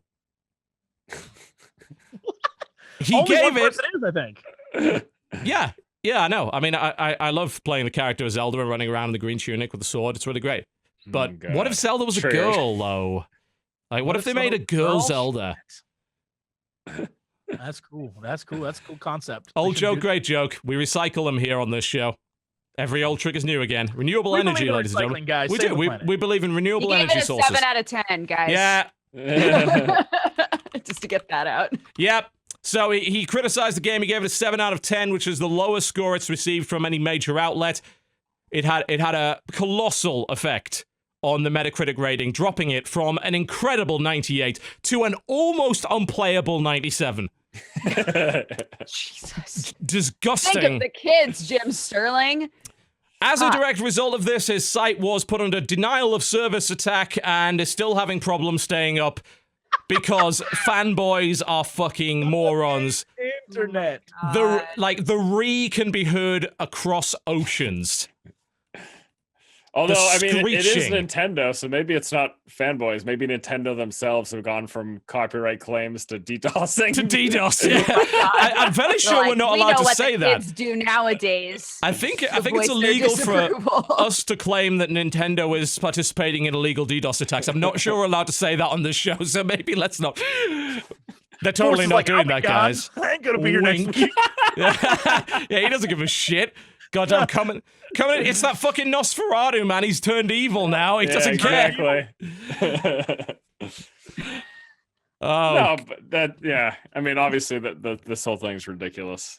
And I guess it's funny, though, because whenever a game comes out and it's like almost universally praised, if anyone gives anything of a dissenting opinion, there's always going to be the response that they're just being doing contrarian. It to be contrary. Yeah. So it's tough though, because if you have legitimate critics, there's no perfect video game for everybody, right? So some reviewer is going to have issues, and it happens to be Jim. Look, I think almost all of us we have that moment where, like, a movie, for example, has like a 98% on Rotten Tomatoes, and you go there and there's always the one reviewer like, it's stupid, and like, you're stupid, this movie's fucking great. And everyone has that reaction to things they love, but like, they're allowed to be critical of it. Like, you can't tell them not to have. It's entertainment media. Not everyone's going to enjoy it. You know, I'd give it even less than that because I value performance so much. I would automatically, if I used scores, I would dock Zelda down to a 6 just for the performance problems alone. Because it runs like shit. That's important to me. If that's not important to you, great, but you're not the one writing the fucking review, so I don't care. Right.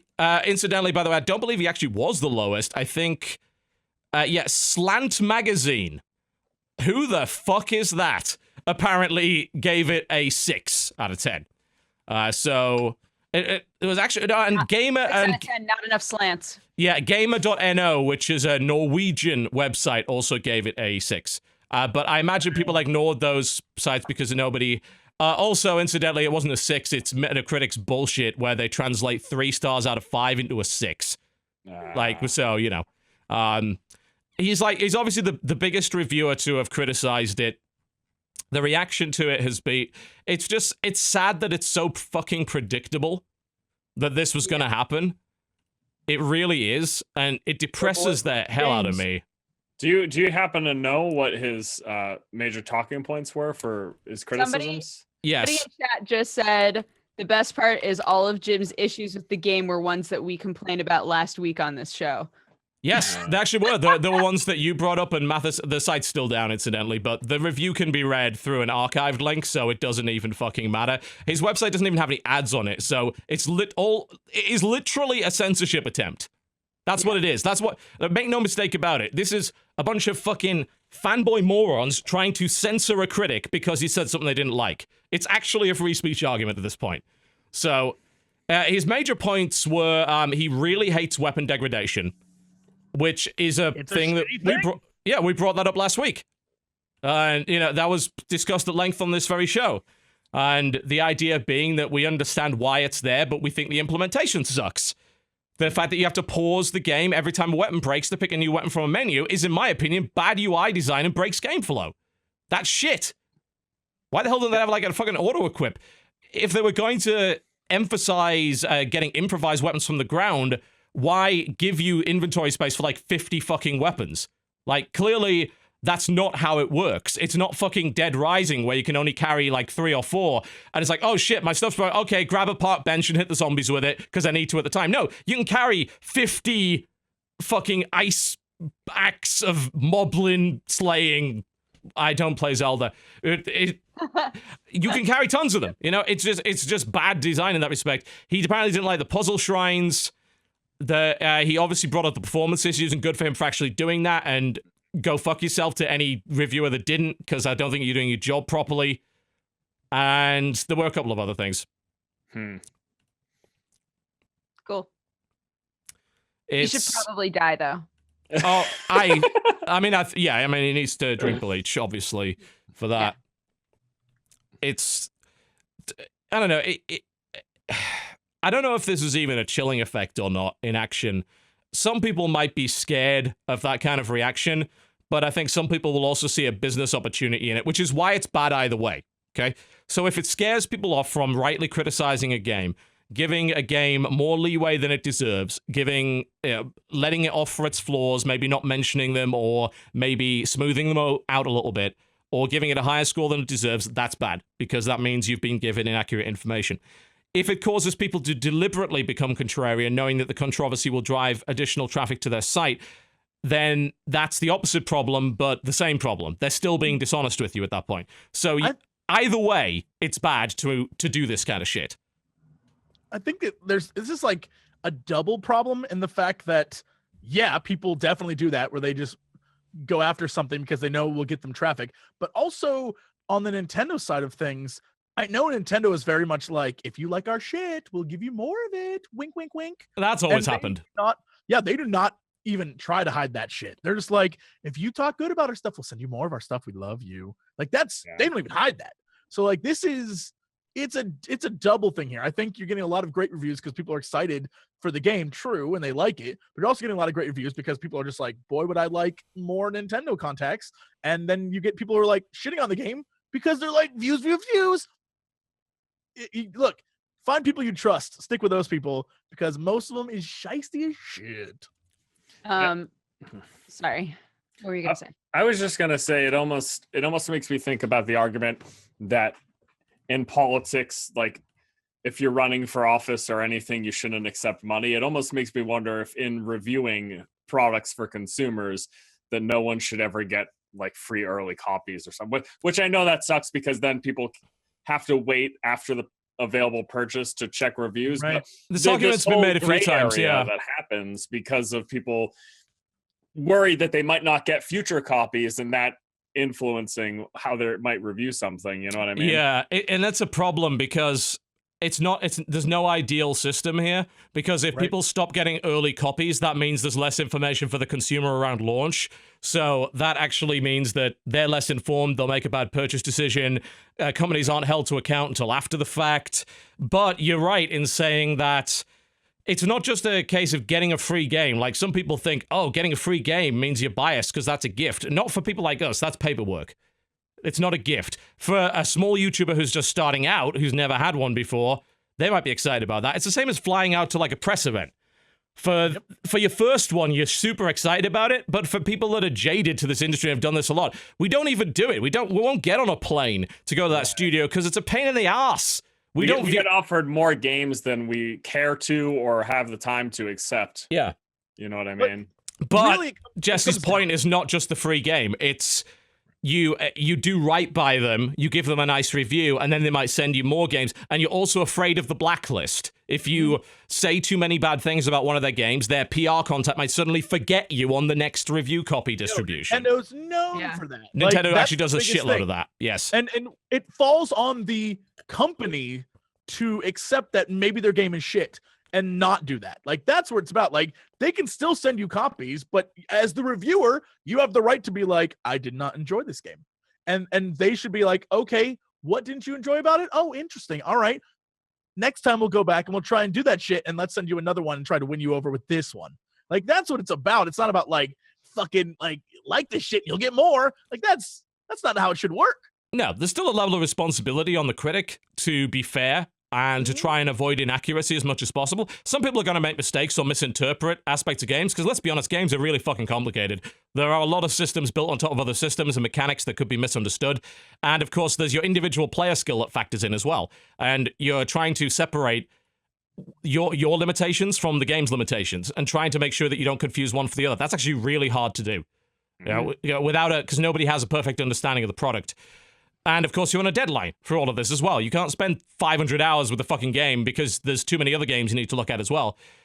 So there's an emphasis and an impetus on those critics to be fair. And I think that if companies don't give review copies to people that have been repeatedly unfair to their product and clearly haven't given it enough time or have bullshitted it or maybe have decided to go on some political crusade over their particular product or whatever, then that's kind of justifiable. But just simply not rating it highly, no. Right. And making that distinction is going to be tough, especially, again, they're video games. So most of it's all opinion. You know what I mean? Yeah, it's not like reviewing this fridge. The shit doesn't turn on. It's broke. Don't buy it. Unless they're game-breaking bugs. Games are like, do I like this? Do I find the systems fun? Yeah, you can only really talk objectively about things like performance and whether or not parts of the game actually work. If I press a button and nothing happens, then that's an objective fault with the game. But outside of that, it's like, all right, okay, everything else is like, well, do I like this mechanic? Don't I like this mechanic? Why don't I like this mechanic? Do I like this character? Don't I like this character? Etc., etc. Yeah, it is a lot of subjective damn opinion, and reviews are going to be full of that, and they're going to run the gamut, and the reality of it is that you're not going to agree with all of them. And here's the thing, it doesn't fucking matter. Why do you care? Do you own stock in Nintendo? If you don't own stock in Nintendo, why do you give a fuck? Why are you going to... It might be Nintendo. I'm just saying. I'm gonna suit up in my armor. Nintendo owns stock in Nintendo. He's right. Yes. Squire, bring me my horse and boarding. Put on my helmet, polish my lance. I go into battle for the giant multinational corporation. The fair damsel in distress attacked by the hideous beast known as Jim Sterling. Come on. You're defending a company that doesn't give a shit about you. You're a number to them. Come on. Quit being suckers. Yeah, I keep seeing so many people in chat being like, well, but, I mean, Jim got a couple of things wrong. No shit. Who cares? That's not the point. Who cares? The point is that you shouldn't, like, no one deserves a DDoS over a fucking review. Yep. No one deserves a death threat over a fucking review. No. And if you don't agree with that, then you need to stop watching this show because... Like, what the fuck are you doing here? It's like, yeah, as it turns out, like, but Dodger, what about our tolerance? We're supposed to be tolerant. We're tolerant liberals, right? We're tolerant liberals. We've got to tolerate everything. Yeah? No? What? Not being a fucking asshole. You don't Exactly. No, we fucking don't. No, we actually don't want assholes in our audience. Intolerance. The intolerant left. Shoot me now. Idiots. Anywho. Anyway. Guns. Wink. We're straying too far. I'm sorry. Careful now. No, it literally comes down to the fact that a dude like had an opinion and you disagreed with it and like people lost their mind. It's incredible that this is a thing that occurred. Like, yeah, and really, a lot of it's not nonsense. even the opinion. Like, if you want to dispute, like, some of his criticisms, then dispute them in a fair and reasonable fashion. Bear in mind, of course, whenever this happens, and I've seen this happen with my stuff all the time, I put out a video, and then there's literally hundreds of people that want to nitpick everything that I've said. Sometimes I'm going to be wrong, and that's great. And if I know that I've made a significant mistake, I'll make a correction. But I'm not going to read all of your fucking treatise on everything that I supposedly did wrong or everything that you disagree with. That's insane. Like, you have the right to say that, but I don't have to read it. That's nuts. I don't have the time or the inclination. So, and when it comes to reviews, by the way, you don't have to just read one review. Okay, there's one review that didn't like it. Go read another one. I can guarantee they did. Incidentally, by the way, let's get out of the conversation the very notion that Jim Sterling didn't like Zelda, because he fucking did. He just didn't think it was perfect. That's That the was crazy the problem with our show last week. Mathis right? loves Zelda. Yeah, absolutely. Everyone who criticizes Zelda so far has qualified it with, I love this game, but. And people are still like, oh, all you're doing is shitting on it. You fucking suck. Do not listen to what they're saying. No, because they only read the score. That's the fucking problem with scores. Scores need to go off and die in a fucking hole, because scores are the reason all this shit happens. Yeah, I was going to say, do you feel like if he had written his article but had no score? Absolutely, because you really think that most of these assholes can be bothered to read something longer than a tweet? Because they fucking can't. The only reason they fucking lost their collective minds is the 7 out of 10. I get some reason chat, everybody. What can I say? I'm the voice of reason in this fucking world. Ringtone. The reason they lost their minds, the reason, is the 7 out of 10. They didn't read it. The vast majority of people didn't fucking read it. So yes, get rid of the scores, because then people are forced to read it and take everything in context. And would you also agree that, again, it shouldn't have mattered what the fuck score he gave it? Of course not. Yeah. Of course it didn't matter. I think scores are fucking irrelevant. I imagine some of these people tell themselves. I am not defending. I just want to be absolutely clear. I'm not defending the people. I'm not saying, well, Jim should have removed the score to avoid this from happening. No. It's all Jim's fault because he put the score on there. No. Stop right there. There's already a Reddit post claiming you said that. Ah, so. shit. What did TotalBiscuit do now? No. No. So many things. You're totally right. You're not even aware of. Yeah, you have no idea. Not yet. You'll find out. At some point. No, you're totally right. Like, there's no reason to react that way to the score, but you can avoid a bunch of this bullshit and actually, in my opinion, encourage a bit of a better culture about this kind of thing by forcing people to read the whole thing and absorb all the opinions in context. I think that results in better people. More informed people. It's harder to get angry at something if you've read it in the context and realize Jim actually likes this game. Because he heaps praise on it in many ways. It's the shit sandwich, right? It's that you sandwich a bad thing between two good things and it lessens the emotional response. I like that you call it a shit sandwich. I would call it a compliment sandwich. Oh, yes. Well, It's compliment sandwich. I think that demonstrates a fundamental difference of personality between the two of us. What do you think? Me too. Yeah. Those who are curious, an example would be Force. It's so nice to have you on here. I don't watch any of your content. I think it's garbage, but you really have a nice smile. Compliment sandwich. Yeah, No compliment sandwich. There it is. Fuck you, Jesse. Oh my god. Yeah. Mwah. Did it. Yeah. So, I do think getting rid of scores would help. The whole idea that literally people got mad about that Metacritic thing. If scores didn't exist, there wouldn't be a Metacritic, so they wouldn't have a Metacritic to get mad over, right? But you're totally right. The base problem is not scores. The base problem is root behavior. So getting rid of scores is a band-aid over a much larger problem, which is Yes. What if you write an article and at the end of an article there's just a little smiley face, and if you really look at it, it's a hyperlink, and if you click on the smiley face, it takes you to a big picture that shows you what the number score is. I don't. How does that solve? I'm not Because sure that would help. People will go to the article being like, "Where's the fucking score?" And it exists, but it's really hard to find. Oh my god! Let's gamify it, guys.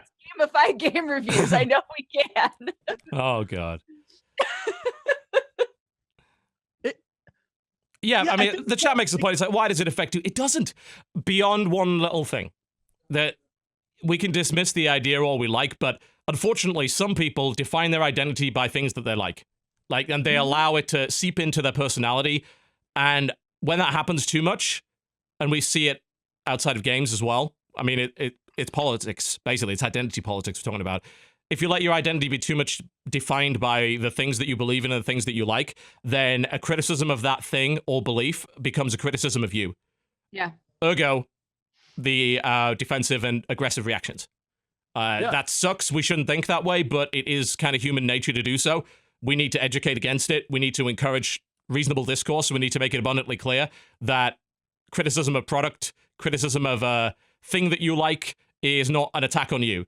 And we also then need to be careful when we're writing our articles and making our points that we don't inadvertently attack people. Don't turn it into an ad hominem. Go after, criticize the product, criticize the belief, don't criticize the person that holds it. Yeah, absolutely. Also, if scores continue to be a thing, which I'm pretty sure they will be. They will. They're not going away. Let's be frank. Let's just say, as a former educator, fuck the score system then that is based off of the educational score system, which is a 50 is a fail. Oh, what is it called? Sliding scale or something? What's it called in America? Sliding scale? Yeah, I mean, yeah. There's curves and all. It doesn't matter. The whole point is that bell curve. That is fucking stupid. Like, it slants everything to the point where of half the scoring range is useless 90% of the time. Yeah. So, and then people take like a 3 out of 5 or 4 out of 5 or 2 stars or whatever, and then translate it mentally to whatever that score is, which again is fucking stupid. Right. It holds back kids in school. It holds back fucking scores in like video games. It's just a dumb system that should not be used, but we continue to use it because it's just real simple and easy, but wrong. Yeah. Anybody that thinks of a 5 out of 10 or a 50% out of 100% as a failure, because if you grew up in our school system, then you absolutely do. Yeah. Like, it's really hard to reprogram your brain to, no, 50 is middle of the road. A 5 out of 10 is middle of the road. It was average. Yeah. A 1 is a failure, right? Well, I was gonna say that if you look at most review scores, a 5 out of 10 is basically considered a 0 in most people's minds. Right. Like, right. Yeah. So some people, some reviewers try to stick to 5 out of 10 as average and actually applaud them for doing that. But in order to stick to their guns, because that's what Jim Sterling is doing, 7 out of 10 on his review score is good game. That's literally the definition of it. So if he believed Zelda was a good game and not a amazing game, then it should have got a 7. The problem is Metacritic tries to take everybody's different scales and mush them all together and translate them into something that doesn't make sense. If the best possible example is if I head to Metacritic right now, and I go, this actually happens for movies way more than it does for games, but we'll just do this for a little demonstration. Go to Zelda, bring all of this up. There we go. So let's see. All the way down we go. Where we stop, nobody knows. There are 3 scores that are yellow and not green. They are 70, 60, and 60. Why is 70 yellow? Yellow is associated with mediocre, average, not so great. And Metacritic has done that. And actually, interestingly enough, I believe the score rate, a threshold for a yellow movie is actually even higher than that. Like, you need to... no, it's lower. For movies, Trainspotting right now, the second Trainspotting movie currently has a 61, and that's green. A 61 in gaming terms is yellow. Because they've created this arbitrary structure because of this tendency in games where anything below an 8 is useless. Yeah, it doesn't make any sense. Wouldn't a 10 through 7 be green? 6 through 4 be yellow, and then a 3 through 1 would be red. Like, that makes, like, that's an even distribution. It makes sense and tells you where things fall. Like, okay, well, it's not a great game, but it's okay because it got a, like, even a 4 can still be an enjoyable game. Like, it doesn't make any sense. I think it's so silly that we, if you're like a 6 through 1, you're shit, and end of story. And like real world jobs are lost off of that shit. Companies base their like future games off of whether we heard the Obsidian shit time and again. Or whatever. Yeah, Obsidian lost its bonus on Fallout New Vegas over 1% on Metacritic. They needed 85, they got 84. Which, to be fair, might be one of the reasons why some people are sensitive to the dial moving like that. Obviously, with Zelda, 98 to 97 is... Are you kidding me? That doesn't matter at all. Yeah. But there's been at least one instance of a studio missing out as a result of Metacritic. But to me, that is not the fault of the reviewer. That's the fault of the fucking publisher for putting that in the contract to begin with. The publisher's putting any weight on Metacritic whatsoever is a problem. They need to quit that shit. Yeah. The sole purpose of Metacritic is to try and give people something of an indication of whether it's worth their time or not. You know, same with Rotten Tomatoes. Rotten Tomatoes audience rating is very simple. Like versus dislike. That's it. That's all it is. There's a 98% on Rotten Tomatoes. That doesn't mean it's the most amazing movie ever. It just means 98% of the people that rated it thought it was worth their time. Yep. That's it. There's no nuance to that system. And you know what? That's actually potentially a good thing. Because if you just want a quick reference, you want a quick thing, it's like, is this worth my time? The Rotten Tomatoes rating has some value. But these scores and people that obsess over these numbers, it does not. No way. Yeah. Yeah. I don't imagine that there's a single person listening to this show that was in any way involved with the DDoS shit or attacking Jim Sterling over this shit or goes after reviewers for this shit. I like to think we have a better audience than that. I really do. But oh yeah, they would have DDoS us a long time ago if that was the case. Indeed. But all I'm going to say is if there happens to be, let me extend an olive branch instead of, kind of sticking to my own guns here and repeating what I said yesterday. I'm going to stick to my own guns and extend an olive branch and not condemn you for this and just say, just examine your behavior. Think about why it is that you were involved in this, why you decided to go down that route. Think about what Zelda as a game means to you and your identity. And if it's that important to you, then think about the bad things that could happen as a result of that being the case. Think about what could happen if Nintendo suddenly goes and does a really shitty thing that affects you. Think about the amount of damage that would do. Think about how vulnerable you make yourself, like how you create this giant weakness for yourself by being so brand loyal and defining your identity so much by the products that you like. And it gives people a means to attack you and hurt you. The best thing that you can do is make yourself as impervious as possible to that. And the way to do that is to just detach your identity from this product. And let me tell you this, you are not the product that you buy. You have worth as a person outside of the things that you like, outside of the things that you enjoy. One second, I gotta write this down. Force doesn't have a worth as a person. Just don't. But he's a good guy. But he's a good guy. Don't allow yourself to be defined by that. Don't let someone else's glory define who you are. You have your own achievements. You have your own dreams. You have your own special talents and abilities and strengths and weaknesses.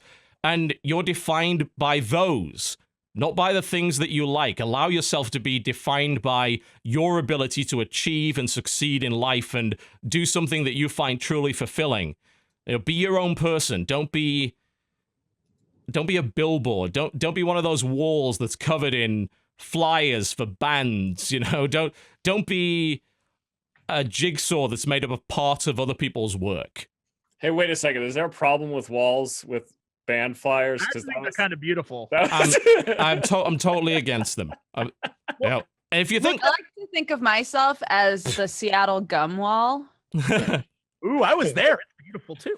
Sticky, but beautiful. They took all the gum off, and now there's more gum there already, and I'm so proud of Seattle. Real talk, at the end of the day, it also comes down to the fact that, like what the fuck you like, and don't worry about anybody else. Yeah. Even if what you like is shit, and people are shitting on it, fucking enjoy it to the best you can, because you like it. It don't matter what people think. Relish in your own enjoyment and opinion.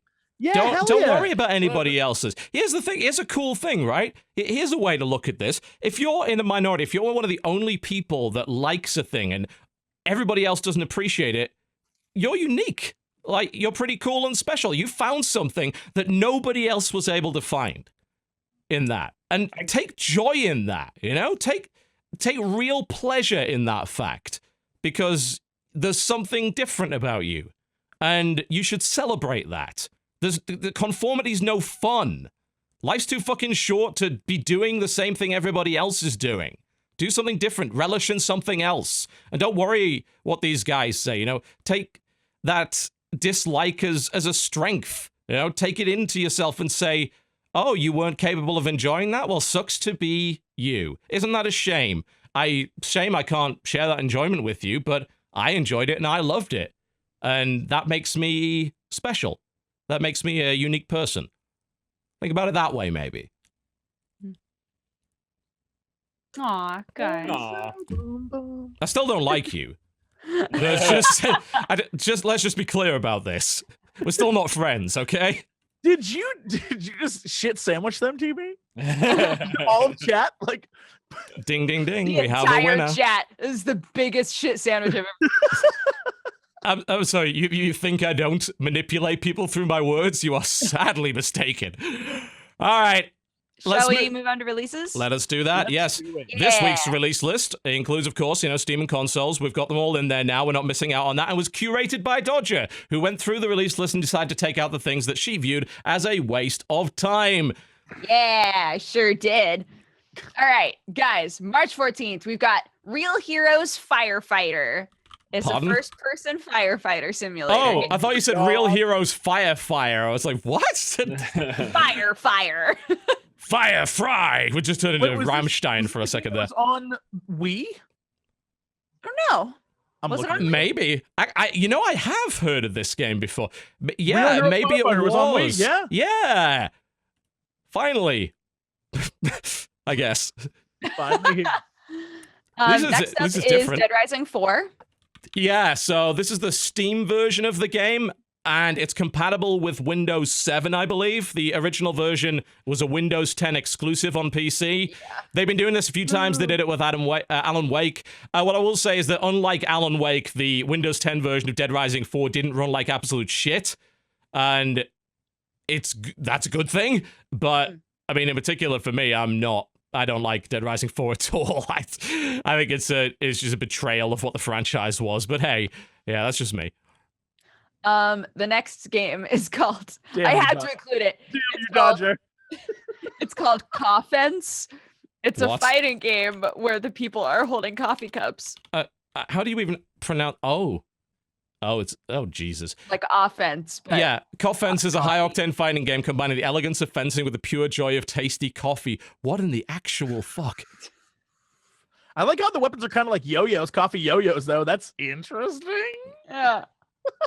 Well, it finally happened, Dodger. You have finally found a game that you can truly bond with Octopimp over. It's got all the things that you both like in it. The next game is called Lost in Nature. I played this game when it first went on early access forever ago. So its actual release date It's a survival, yeah? actually going to be happening.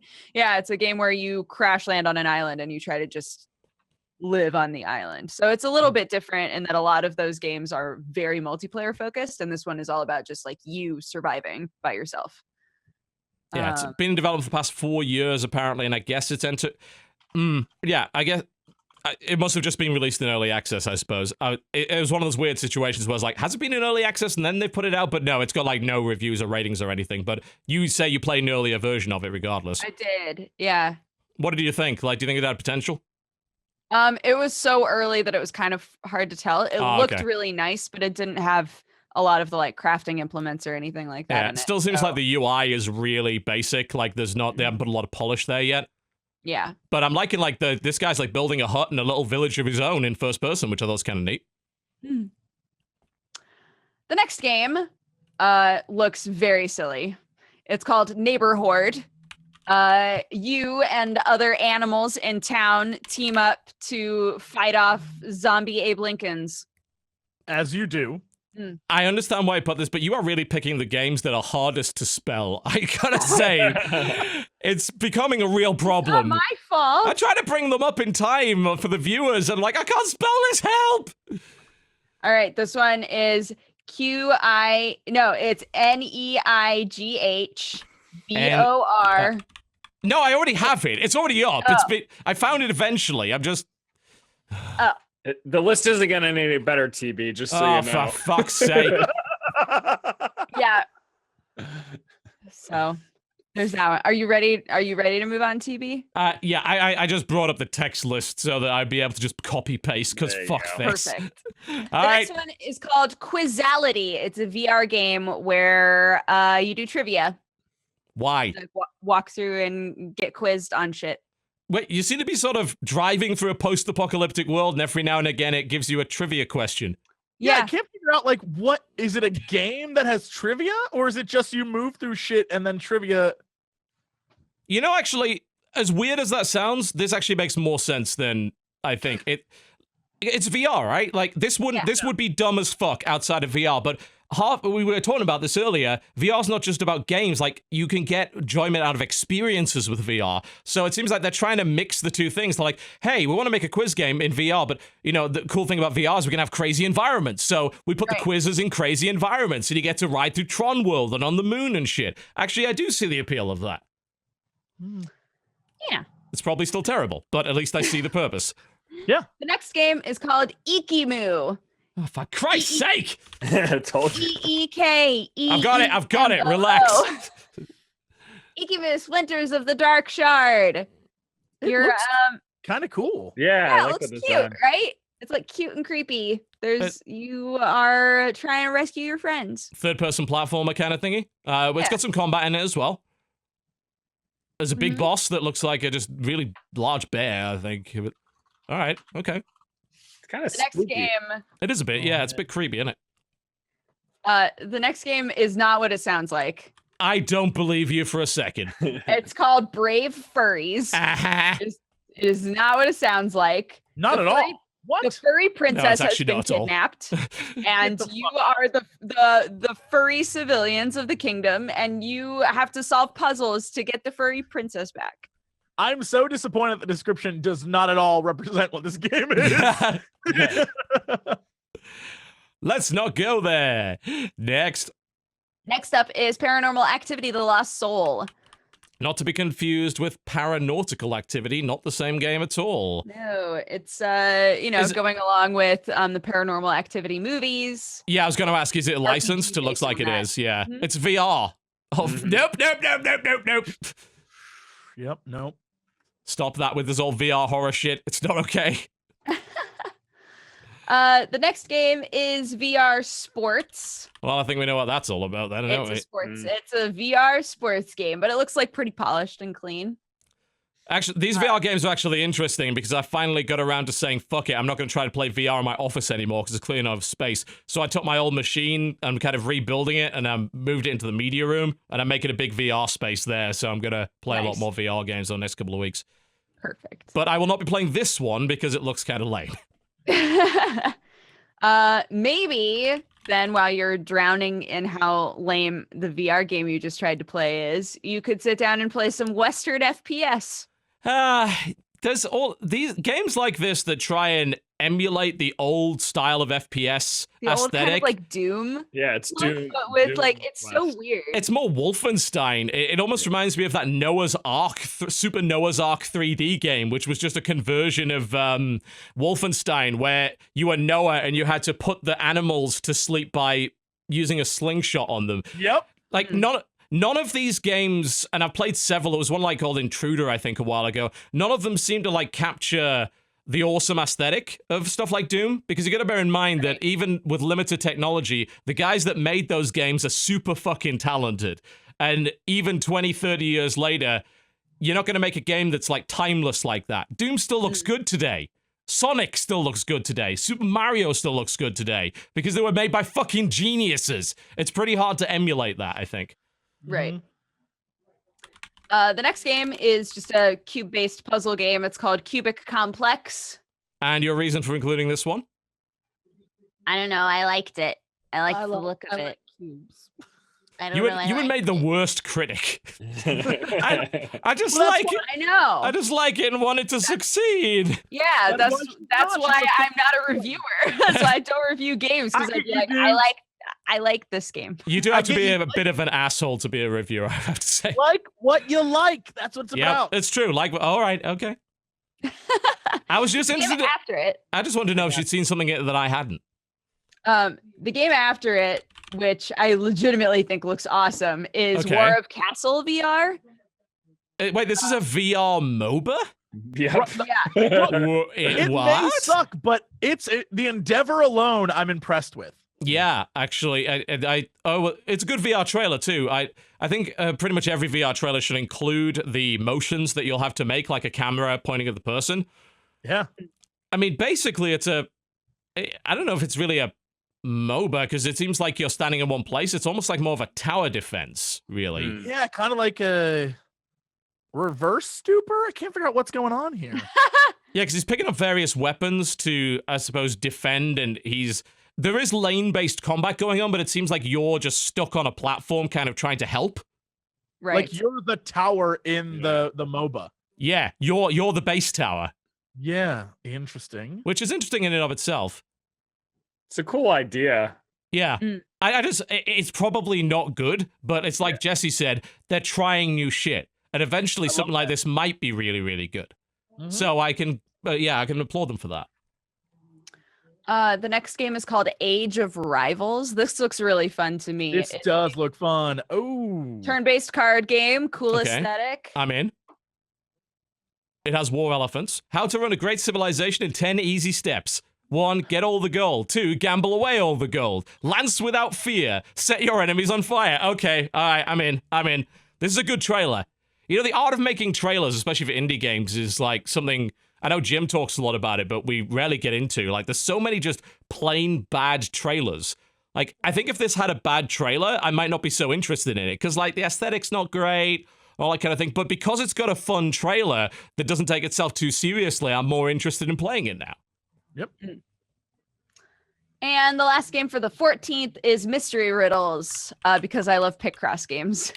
Mystery Riddles. It's like Minesweeper? What is this? No, it's Picross. So you like create a picture, but you have to like follow the instructions about where to put certain colors in order to create the picture. Oh, there's also one game that's missing from the list for some reason. I believe it is out today, but it's the second Styx game, which is the Goblin stealth game.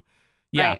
Right. I only just got code for it yesterday, most because I didn't realize it was coming out. Like so we had to chase it up. I don't know if I'll play it because I'm crappy at stealth games, but here's the thing.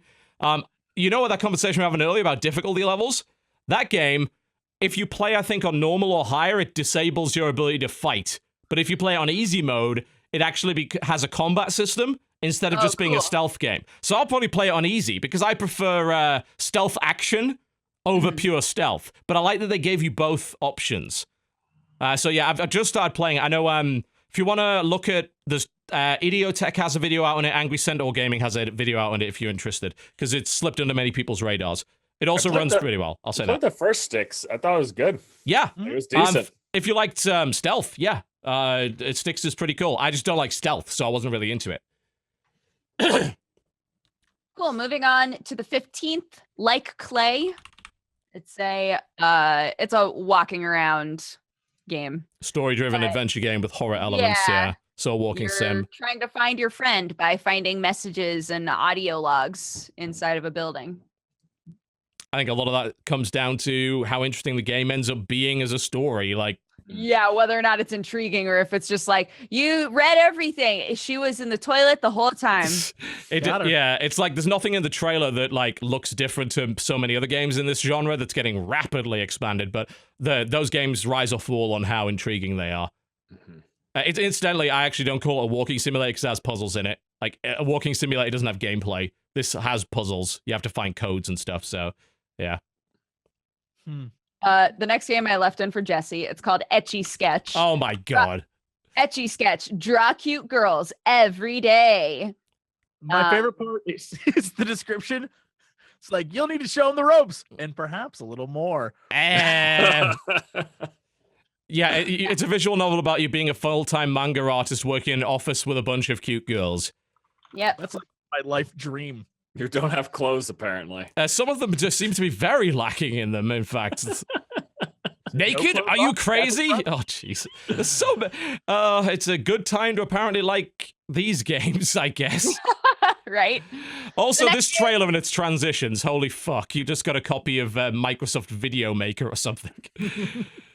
All right. The next game is called The Butterfly Sign. This looks awesome. So it's good. Yeah. Oh, I figured out why it's only $2.49. It's about an hour long.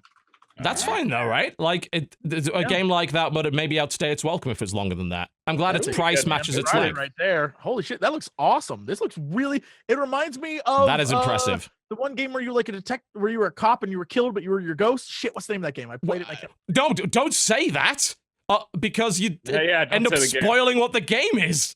No. It's literally the premise of the game. Something. No, I'm gonna look this up. Murdered Soul Suspect. Murder Soul Suspect. It reminds me of that. You're absolutely right. Yeah. How does it remind you of that? Just the look of like how you investigate things. That's what I mean. Oh, like, okay. Visually, it has that look to it. So far, I've just seen walking, so I don't know what the mechanics are.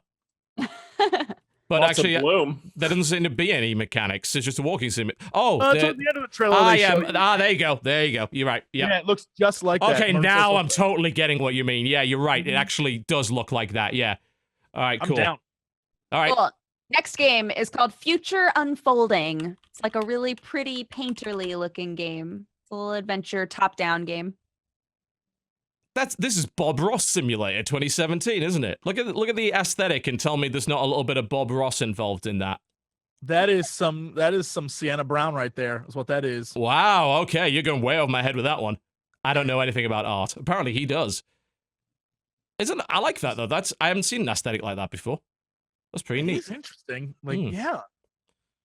Also has a little bit of that. Shit, man. I love it. Wasn't that game an Epi Story that had the fox with you that this actually looks quite like? Yeah. The typing game? That was like a origami-ish kind of game. Yeah, actually, you're right. Totally. The next game is called Waking Glares. It's another adventure first-person story game. Yep, it's only the first 2 chapters of it as well. It looks pretty. How can a book change the universe? That's a perfect voice for it. I don't know. I couldn't tell it. I couldn't tell you that. Cool. So there's that. It looks nice. Yeah. Chaos Code: New Sign of Catastrophe comes out for PS4 and PC. Arc System Works. This is an anime fighter by the looks of it. Another thing that I'll never get to learn. Yo, it looks so dope though. It looks very King of Fighters, doesn't it? Mm-hmm. There's that one guy just made a man into an empanada and then body slammed him. Get the fuck. All right. That is in the trailer. That is amazing. What an ability. Where was that? Was that in the first?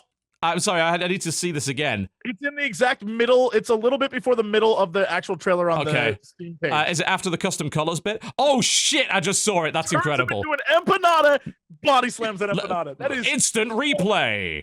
Nope. Here. There you go. Instant replay. Let's see it again. Empanada slam. Done. It's so good. Jesus. All right. Cool. Moving on to March 16th, another game that I kept in for Jesse, Soul Saber 2. It's a game where you're a team of like robot girls and you all fight each other. Oh, this thing. Oh, yes. Though I heard about this a couple of months ago. And it's literally it's basically like a kind of virtual on shooter game where you shoot anime girls and their clothes fall off. It's kind of like an arena fighting game. And, yep. Thanks. Thanks, Steam. So there's that. Next up is The Keep.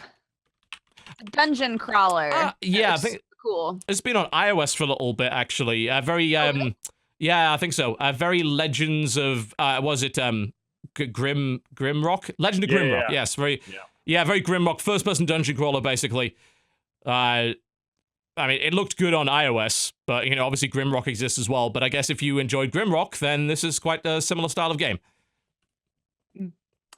The next game is one that a bunch of people have said is awesome. 100-foot robot girl. Herf? You want to try that again?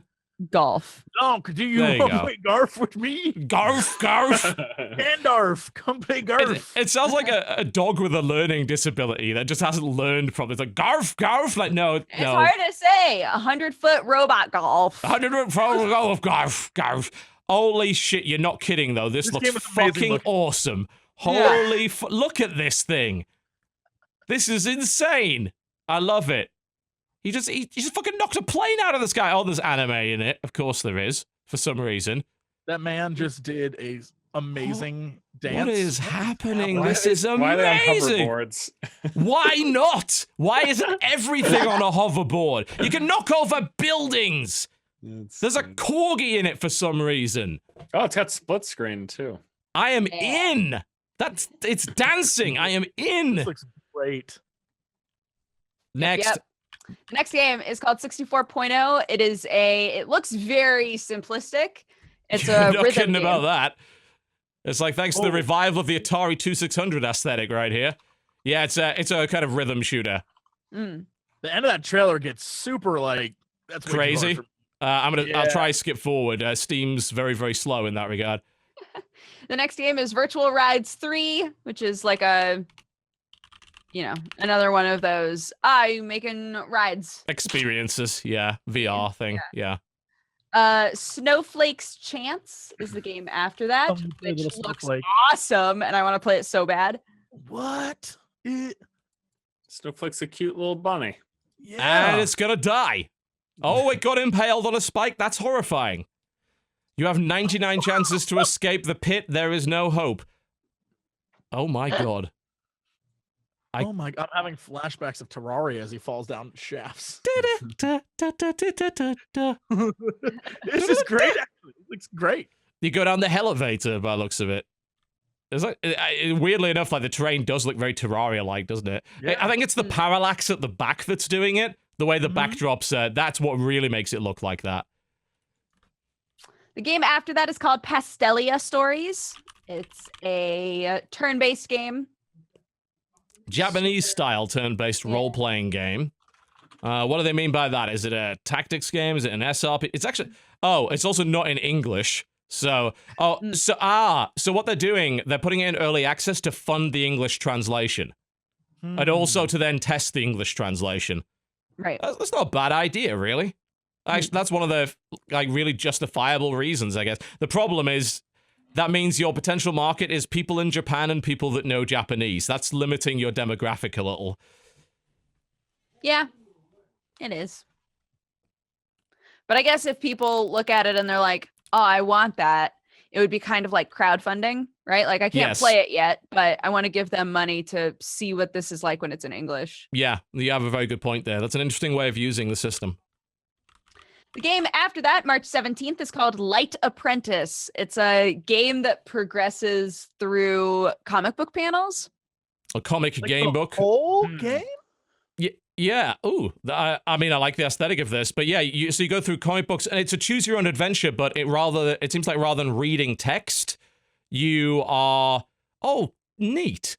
I'm in. This is cool as shit. Yeah, you're watching it's a motion comic, but you're given like little mini games and QTEs and stuff during it, and choices to make. I love this idea. What a cool advancement. Yeah. I'm in. I'm trying this. The game after that is called War Tile. This looks cool. I got sent like something about this a long time ago.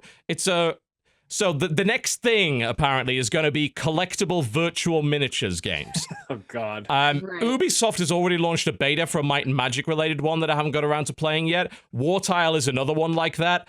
So you'll kind of be collecting these virtual miniatures and customizing them with abilities and painting them and all that kind of thing. But it's a sort of collectible tactics game for the most part that looks like a board game. It does look pretty neat. I like the fact you can zoom out to see the whole battlefield, and actually, it's a table. It's an actual table. Is this VR? It doesn't say VR. This should be VR though. I think you're right. Yeah, I'd totally be in for playing this in VR. Like being able to pick stuff up with the controller and like stare around the battlefield. Even go down to my troops level and see the scale of the board.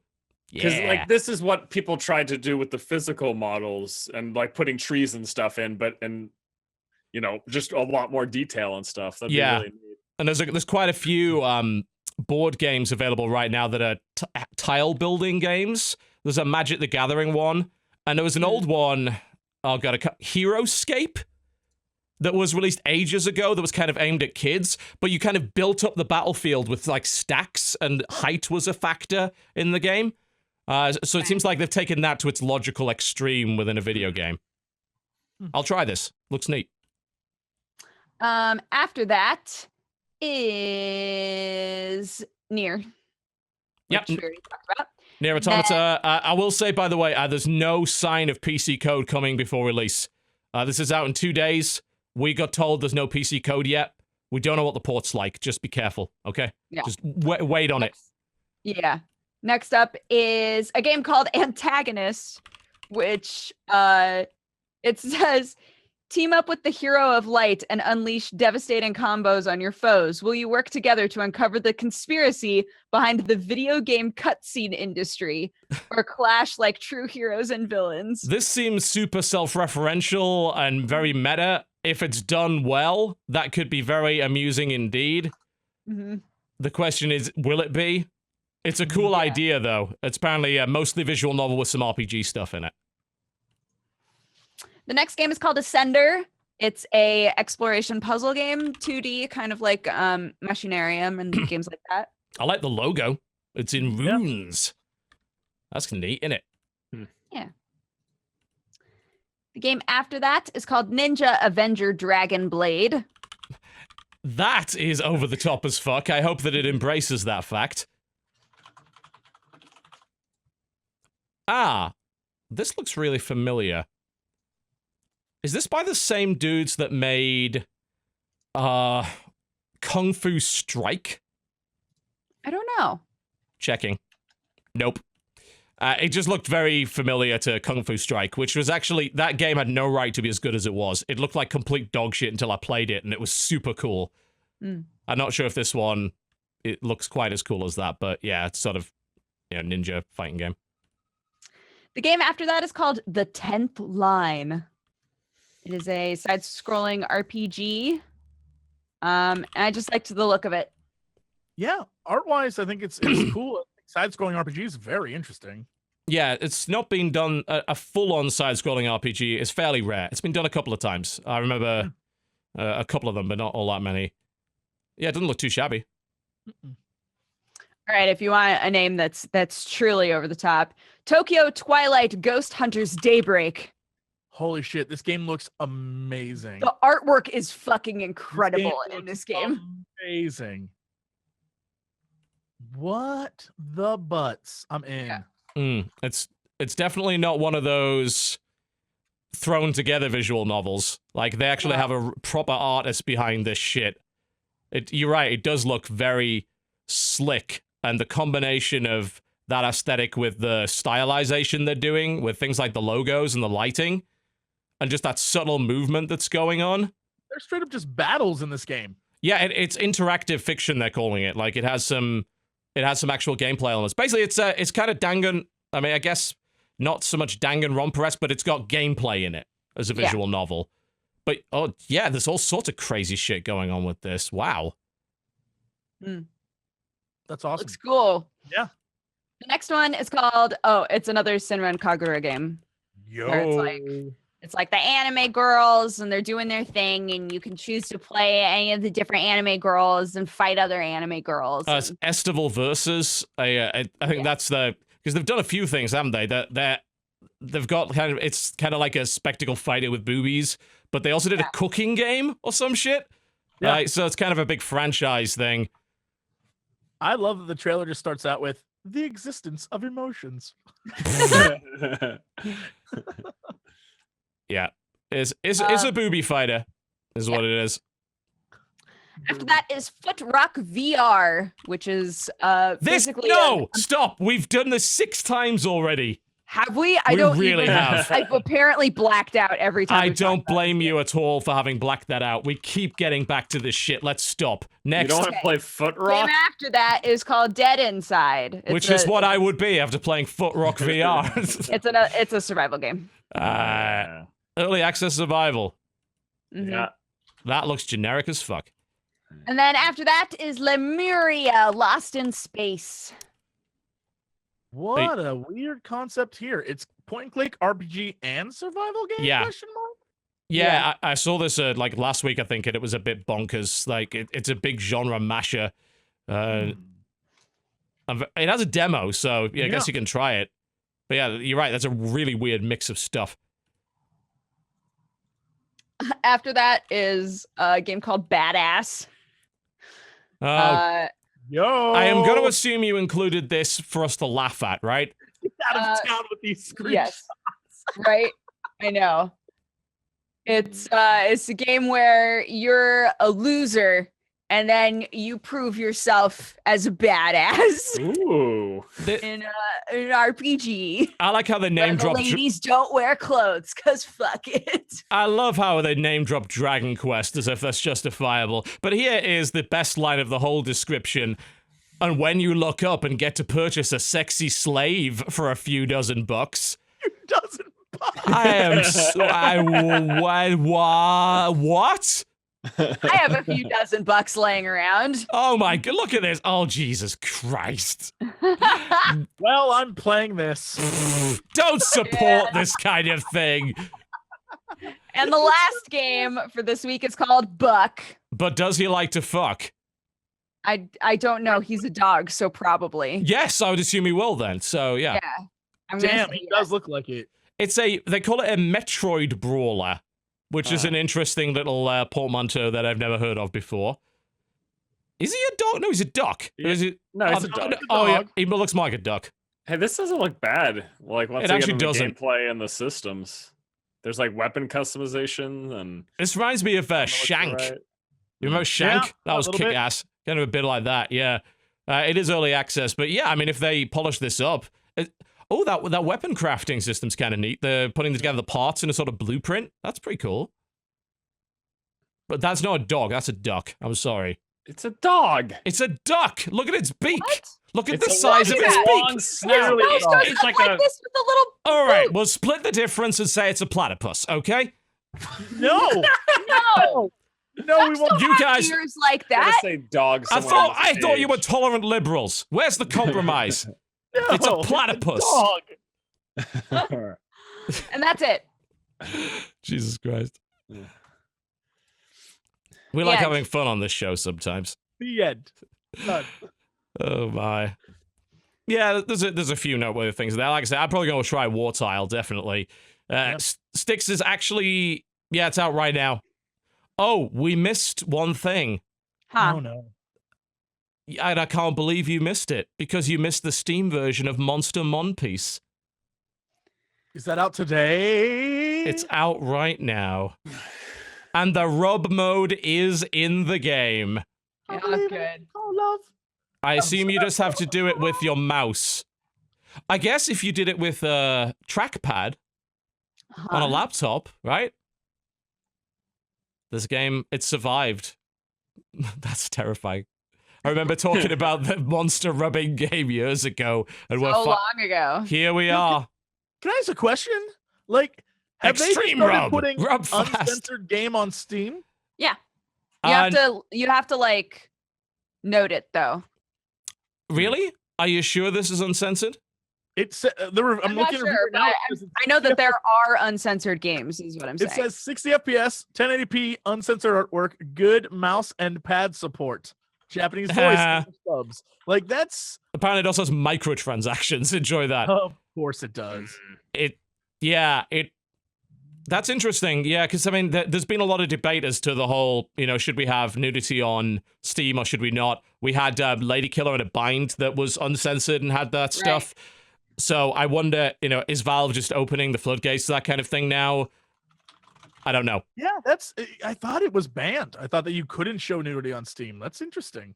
Yeah, I mean, Lady Killer in a Bind has nudity in it, and I'm pretty sure there are. It depends on this is going to get banned on Twitch. I have no doubt about that. Right. Well, Maybe it's not nudity, but like sexual, like overt sexual content is what they have banned. I don't know.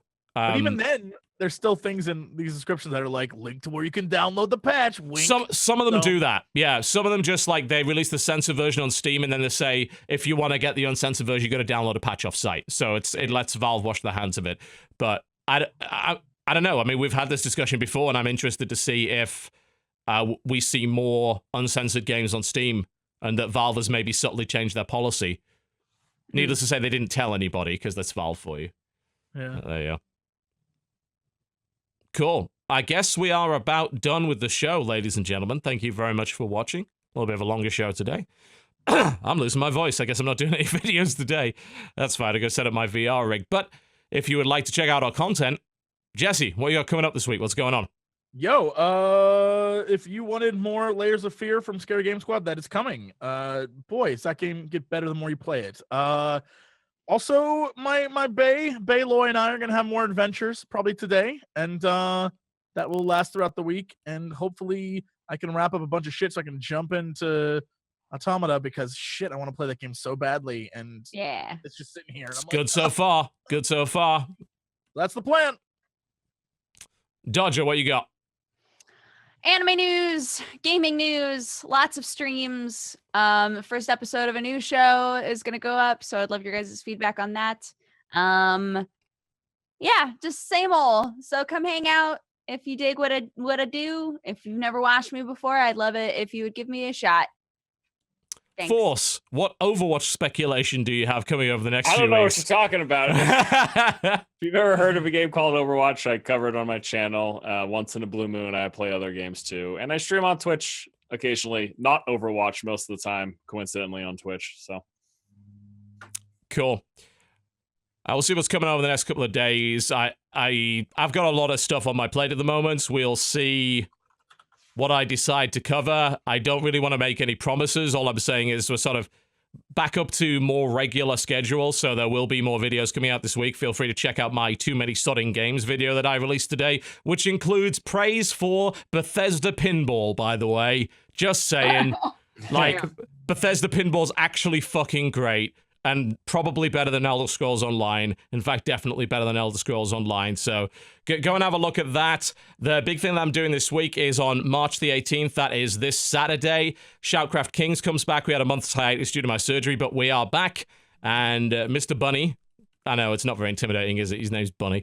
Will be defending his championship against all comers. $7,500 prize pool on the line is provided by Blizzard and our sponsors, shoutcraft.ting.com, which is a great place to go if you would like to get a mobile phone plan in the United States that isn't terrible. Right, nice. Outside of that, I'll be streaming probably. I'd like to say I'll be streaming Faeria, but I'll only be doing that if they actually fix it, because I can't play! Yeah. just make a box opening video, TV. Those do great. I'm not Krendor, come on. Nobody cares about box opening in Faeria anyway. Like, you'd have to actually play the game to have the context for it. But a lot of people have been playing Faeria and really digging it. It got a huge boost on launch on Steam, so it's nice to see that, you know? It's like, hey, this is a good game. We broke their servers for a good few hours, so that was kind of cool, I suppose. That's good. I imagine they weren't happy. Also, by the way, you can stop tweeting me. You can stop sending me emails. The developers are sending me a yak. I will have my yak. They apparently have made a limited number of plush yaks. One is coming my way.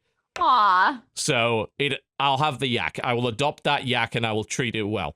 I'll treat it right. Adorable. Yeah. Probably about it from me, I think. Buy my voice pack in StarCraft. It'll make you play better. Honest. Totally. I believe it. Indeed. Big thanks, of course, to our sponsor today, squarespace.com/cooptional is the link to go to purchase your services with Squarespace. 10% for your first order and a free trial. Any idiot can make a website using Squarespace, so go and do that. Any idiot. That piqued Force's interest by looks of it. He's like, oh, really? Any idiot. Anyone. Dogpiled. Good guy. Very nice. Kind of an idiot. What a good guy. Shit sandwich. What can we say? Thank you very much for watching the Co-optional Podcast, ladies and gentlemen. Be excellent to one another. Do not define your identity by the products you buy, and don't be mad at people having different opinions about video games, please. That would be nice. Impossible. Let's just try and be excellent to one another for at least a day, eh? We've had enough bullshit over the past few days. Nobody needs any more of it. Thank you for watching the show. Big thanks to our guest, Force SC2 Strategy. I hate you. It's your fault for not getting a better YouTube channel name. Fix it, goddammit. Big thanks, Jesse and Dodge, of course, for spending their time with us today. We will be back at the same time next week, 3 p.m. Eastern. Bear in mind that daylight savings time that screwed you all over. There is a 1 hour less gap. So the show, I think, is 1 hour earlier in the UK and Europe and Australia and other places. So just bear that in mind for future live broadcasts. Big thanks to all our new subscribers. And we are about done. We'll see you next time. Goodbye! See ya! Bye.